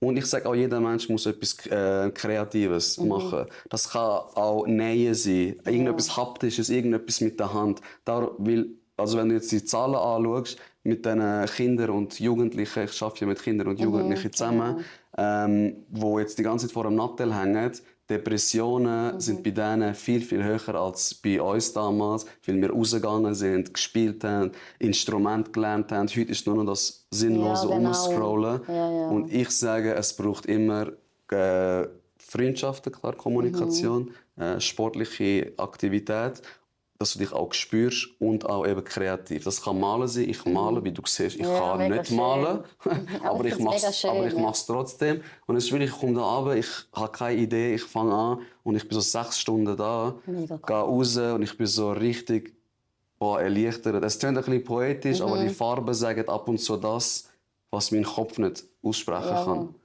Also ich habe schon, also abgesehen von Musik, ich habe ja schreiben, also ich tue meine Sachen, die ich da habe, die mich beschäftigt, schreibe ich auf. Und was ich gerne mache, das ist so altertümlich Hökeln. Hökeln, mega schön, mega Das habe ich gut. jetzt aber erst seit so einem halben Jahr entdeckt, dass mich das so aber allgemein runterbringt, weil ich halt so viel Stress habe und alles. Dann kann ich da hökeln und vergesse einfach, was da rundherum läuft. Genau. Oder halt malen. Aber es ist jetzt nicht so, dass ich aktiv etwas, also was mir so aktiv hilft in dem Sinne, in dem Moment. Also es würde mir vielleicht in dem Moment, wenn ich traurig bin, hökeln nicht gehen. Genau. Also das ist eher so ein bisschen die Schwierigkeit. Ja. Dann höre ich dann Musik, weil ich merke, hey, da kann ich für mich sein. Ja, voll. Und das belästigt mich niemand. Und ich kann manchmal auch nebenbei noch saugen und putzen und brüllen, aber es ist gleich. Da bin ich einfach in meiner Welt drin. Das ist so, weil wenn ich hökle oder eben halt aufschreibe, ist anders. Ja. Weil die Gedanken sind dann wieder ganz anders. 100%. Also ich sage auch, in Trance gehen mit irgendetwas ist sicher auch mega therapeutisch, so wie du sagst, über Musik hören. Ich liebe Musik hören und voll reingehen und ab und zu, ich weiss gar nicht mehr, wo du bist, so ein bisschen. Aber auch irgendetwas Aktives machen und nicht, weißt, ich sage jetzt nicht, oh, es geht mir schlecht und jetzt gehe ich in den Sport. Wenn ich depressiv bin, was ich auch habe, so Tag, nie im Leben will ich in den Sport gehen. Meine Frau sagt mir, doch, komm, jetzt gehen wir in den Sport. Das tut ich kann nicht. Ich bin so blockiert. Ich sage nur, wenn du ein bisschen Kraft hast, diese Sachen wie so einbauen in den Tag. Und das gilt jetzt nicht nur für dich, das gilt für alle Menschen, sage ich. Weil es macht mehr mit einem, als man eigentlich denkt. Weil auch in Psychiatrie, wenn du in Psychiatrie gehst, hat es Ergotherapie mit der Handschaffen, es hat Musiktherapie, eben Musik, es hat Sporttherapie und es hat Kunsttherapie. Wieso hat es das dort? Das ist ja nicht ohne Grund. Das sind ja Studien, die jahrelang gemacht wurden, dass es den Leuten auch hilft, so etwas zu machen. Oder so ein bisschen Beschäftigung. Zu viel Nachdenken ist eben auch nicht immer gut, das will ich damit sagen. Ja, das ist mega ein guter Tipp. Das kann ich gut für mich mal so. Ich tue manchmal schon ein bisschen zu viel nachdenken über das ganze Leben halt, oder über was rundherum läuft und so. Oder Ja, voll. eben, wenn man Teenager daheim hat, eben, wie man sagt, mit Handys und alles. Das ist halt das Hochthema immer die Heime. Ja, mega. Also da macht man sich halt schon auch so Gedanken. Und die Menschen, es gibt so viele tolle Menschen und es gibt aber auch so viele kranke Menschen. Das gibt es, ja. Dass ich das einfach so erwähnt habe. 100%. Und ich finde das schon erschreckend. Mega. Genau. Und ich habe jetzt eine Frage an dich. Ja. Du hast ja im Gefängnis geschafft, hast du gesagt. Hast du auch Täter, also Leute gehabt, die das gemacht haben? Vergewaltigung? Ja. Ja. Ja. Und wie war es so für dich, wenn du mit denen gearbeitet hast oder was auch immer? Also, was hat dich geschockt meistens? So, oder wie war es so für dich? Also die kränksten Leute, ich hatte alle dort gehabt, die kränksten Leute habe ich immer die gefunden. Also so Vergewaltiger, Pädos. So. Das war auch ein Mitgrund, wieso ich gekündigt habe. Ich hatte keinen Bock mehr gehabt, für Leute, die eigentlich nichts verdienen, zu helfen. Ich war kein Aufseher, also kein Wärter. Ich habe den medizinischen Dienst geleitet. Heisst, du hast Medis gebraucht, du hast an meine Tür geklopft, hast gesagt, Kirin, ich brauche Medikamente. Oder ich brauche Creme, ich brauche dies und das. Und diese Leute sind meistens gekommen mit so null Einsicht. Und so mit der Attitude, gib mir das jetzt einfach so, gib mir Creme, meine Eier kratzen. Und du denkst dir so, Bro, du hast vorher ein Kind missbraucht, jetzt kommst du da an und so null Einsicht, null so «es tut mir leid» Vibes, weißt? Und das ist schon, finde ich, extrem erschreckend gewesen. Du kannst das nicht über alle stülpen, es hat auch Leute, die kommen sind und die sagen «ey, krass, weißt? Dass ich das gemacht habe, so, ich bin wie ausser mir gewesen». Man muss auch sagen, viele Kriminelle sind emotional mega intelligent. Sie wissen, was sie sagen müssen, dass sie bei dir so ein bisschen Mitleid bekommen oder sonst etwas. Hey, recht durchgezogen, aber mir hat eher die Zeit im Gefängnis gezeigt, wie viele kranke Leute wir auch in der Schweiz haben. Was von außen du vielleicht nicht denken wirst. Weil ich bin von Deutschland angezogen. Ich habe gedacht, da leben mehr Kühe als Menschen. Es ist so voll Dorf, so, weißt du. Okay, wenn du dann da bist, merkst du, klar, es ist nicht so. Es ist viel besser als Deutschland, 1000-mal. Aber du wirst es nicht denken, wenn du nicht in so Institutionen schaffst, wie viele kranke Leute da rum sind. Vor allem auch wie viele Pädos und so. In der Schweiz sind das schon erschreckend. Finde ich, habe ich erschreckend gefunden. Das ist interessant, weil mir hat man gesagt, als ich beim Polizist war, habe ich ja gefragt wegen Untersuchungshaft, hätte er in dieser Zeit müssen sein. Genau. Und dann hat er gesagt, ja, er hofft nicht, dass er schlechte Erfahrungen macht. Also der Polizist hat gesagt, er wünscht niemandem natürlich in dem Gefängnis oder in der Untersuchungshaft etwas Schlechtes. Weil die sind ja schon wegen dem Schlechten dort. Und dann hat er gesagt, ja, Vergewaltigung und mehrfache Tätigkeit, das ist eigentlich das Schlimmste als Mord. Also schlimmer als Mord? Im Gefängnis, ja. Also die Leute, die im Gefängnis hocken, gehen lieber auf den schlimm böse gesagt einen Vergewaltiger und als einer, der einen Mord begangen hat. Weil das für sie schlimmer ist, weil man ja dann die sind aber lebendig, also ja, die sind ja lebendig und man hat sie immer geplagt in dem Sinn, als einer, der einmal zugeschlagen hat und der ist gestorben. Also ich sage auch, und das ist jetzt vielleicht falsch, vielleicht werden die Leute sagen, oh, schau mal da. Ich finde, Mord ab und zu kannst du auch das verstehen, nicht weil ich es gut heißen will. Aber sorry, wenn jetzt irgendjemandem sein Kind vergewaltigt und er bringt den dann um. Moralisch verstehe ich das. Auch, ja. Rechtlich vielleicht ist das falsch, aber moralisch finde ich das nicht falsch. So. Darum kann man sagen, so, ja, ein paar Mord kannst du so wie verstehen. Also, wenn es so Familienangelegenheit ist, mich hat das auch verletzt, bla bla. Vergewaltigung kann ich nicht verstehen. Ja. Also ich habe die klare Meinung, jeder, der physisch oder psychisch überlegen ist, das sind jetzt Männer der Frauen, also nicht psychisch, sondern physisch, oder? Es ist einfach so.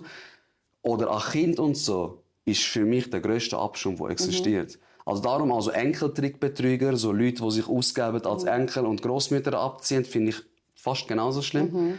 Aber Pädos und Vergewaltiger und so finde ich mit das Übelste. Und was spannend ist, was auch beleidigt ist, also evidenzbasiert, so Studien gibt's, dass die meisten Leute, die vergewaltigen oder auch Pädophile, dass sie eigentlich gar nicht pädophil sind, also sie stehen gar nicht auf Kind. Es ist einfach das Machtgehabe. Genau. So, früher bin ich immer Opfer gewesen, vielleicht bin ich auch als Kind missbraucht worden. Jetzt kann ich unterdrücken. So, und das habe ich mega erschreckend gefunden. Also dass das eigentlich so den Triebgrund ist, das eigentlich zu machen. Und meistens sind es ja schwache Menschen.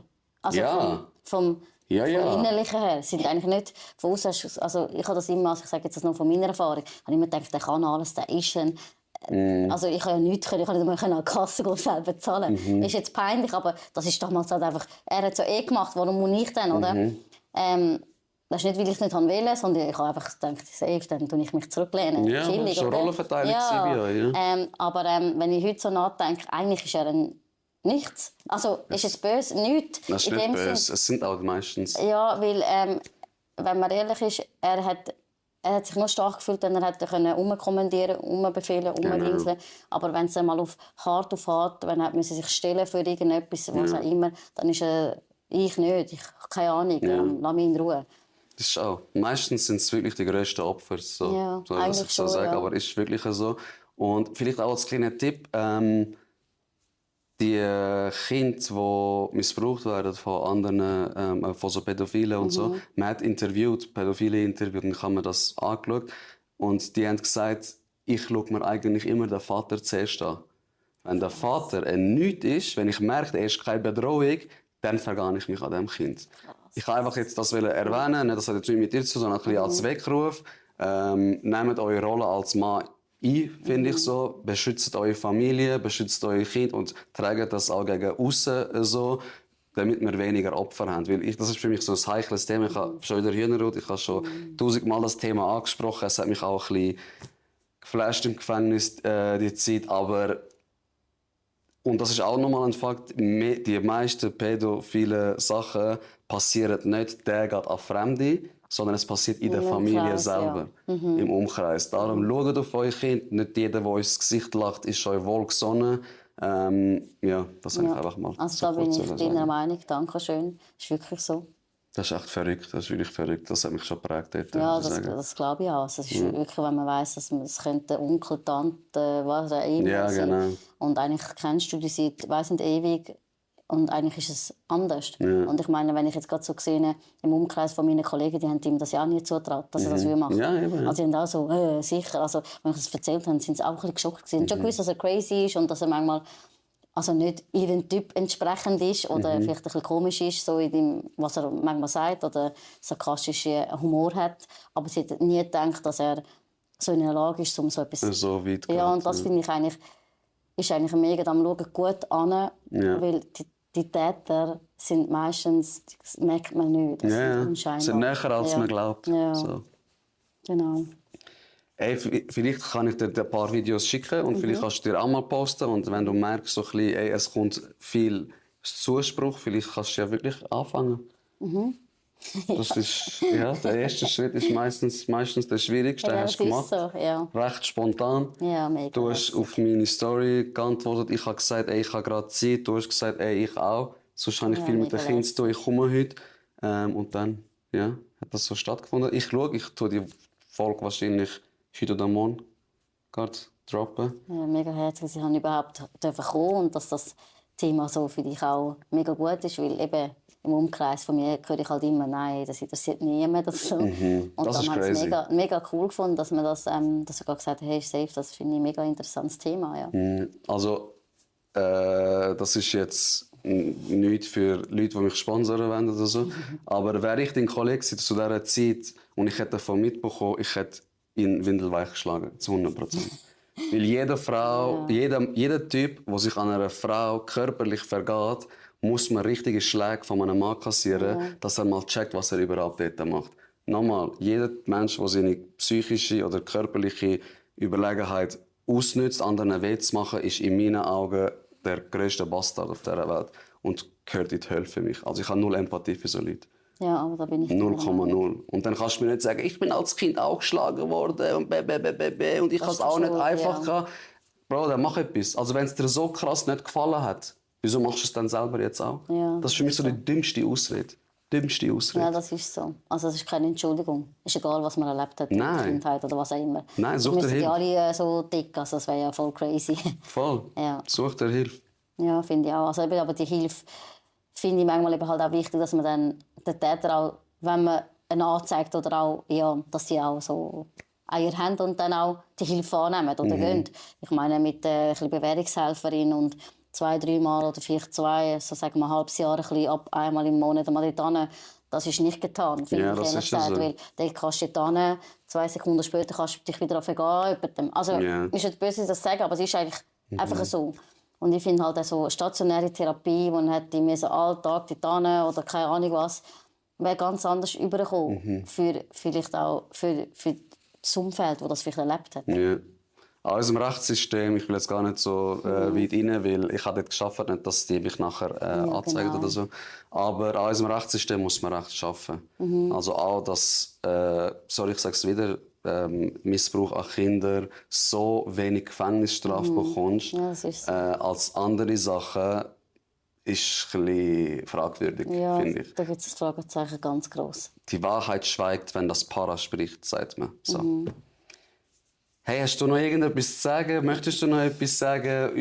Ist gut? Oder sagst du, ey, machen wir weiter, ich habe noch so viel zum Erzählen, ich habe noch so viel zum Fragen? Ja, nein, also ich habe also wirklich das, was ich wollte sagen. Ja, es gibt sicher immer mehr Themen, die man noch ansprechen könnte. 100%. Natürlich. Es gibt so viele lässige Themen, die man ansprechen kann, über Teenager beispielsweise, das Feminin finde, oder eben junge Eltern sind oder Alleinziehende. Allgemein das Thema finde ich auch mega spannend. Extrem. Klar gibt es ganz viele Themen, aber ich finde, das ist jetzt auch mal wichtig, dass man das heraustragen kann. Voll. Und dass die Leute auch können vielleicht Leute, die das erlebt haben, sagen, hey, du sprichst mir aus der Seele oder hey, ich kann mich mit dem voll verstehen oder so.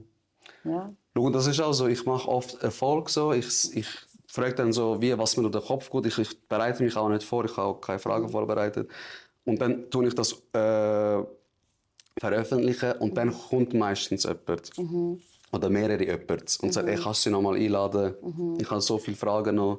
Oder ich habe sie mega sympathisch gefunden. Wie ist das als alleinerziehende Mutter? Und wenn so etwas reinkommt, kann ich mich sehr gerne melden. Können wir gerne auch einen zweiten Teil so machen. Ich weiß gar nicht, wie lange wir aufnehmen, aber ich finde es immer so gut, wenn es so eine Stunde, 1,5 ist. Ja, ist sogar schon länger, glaube ich. Dann ist es nicht so...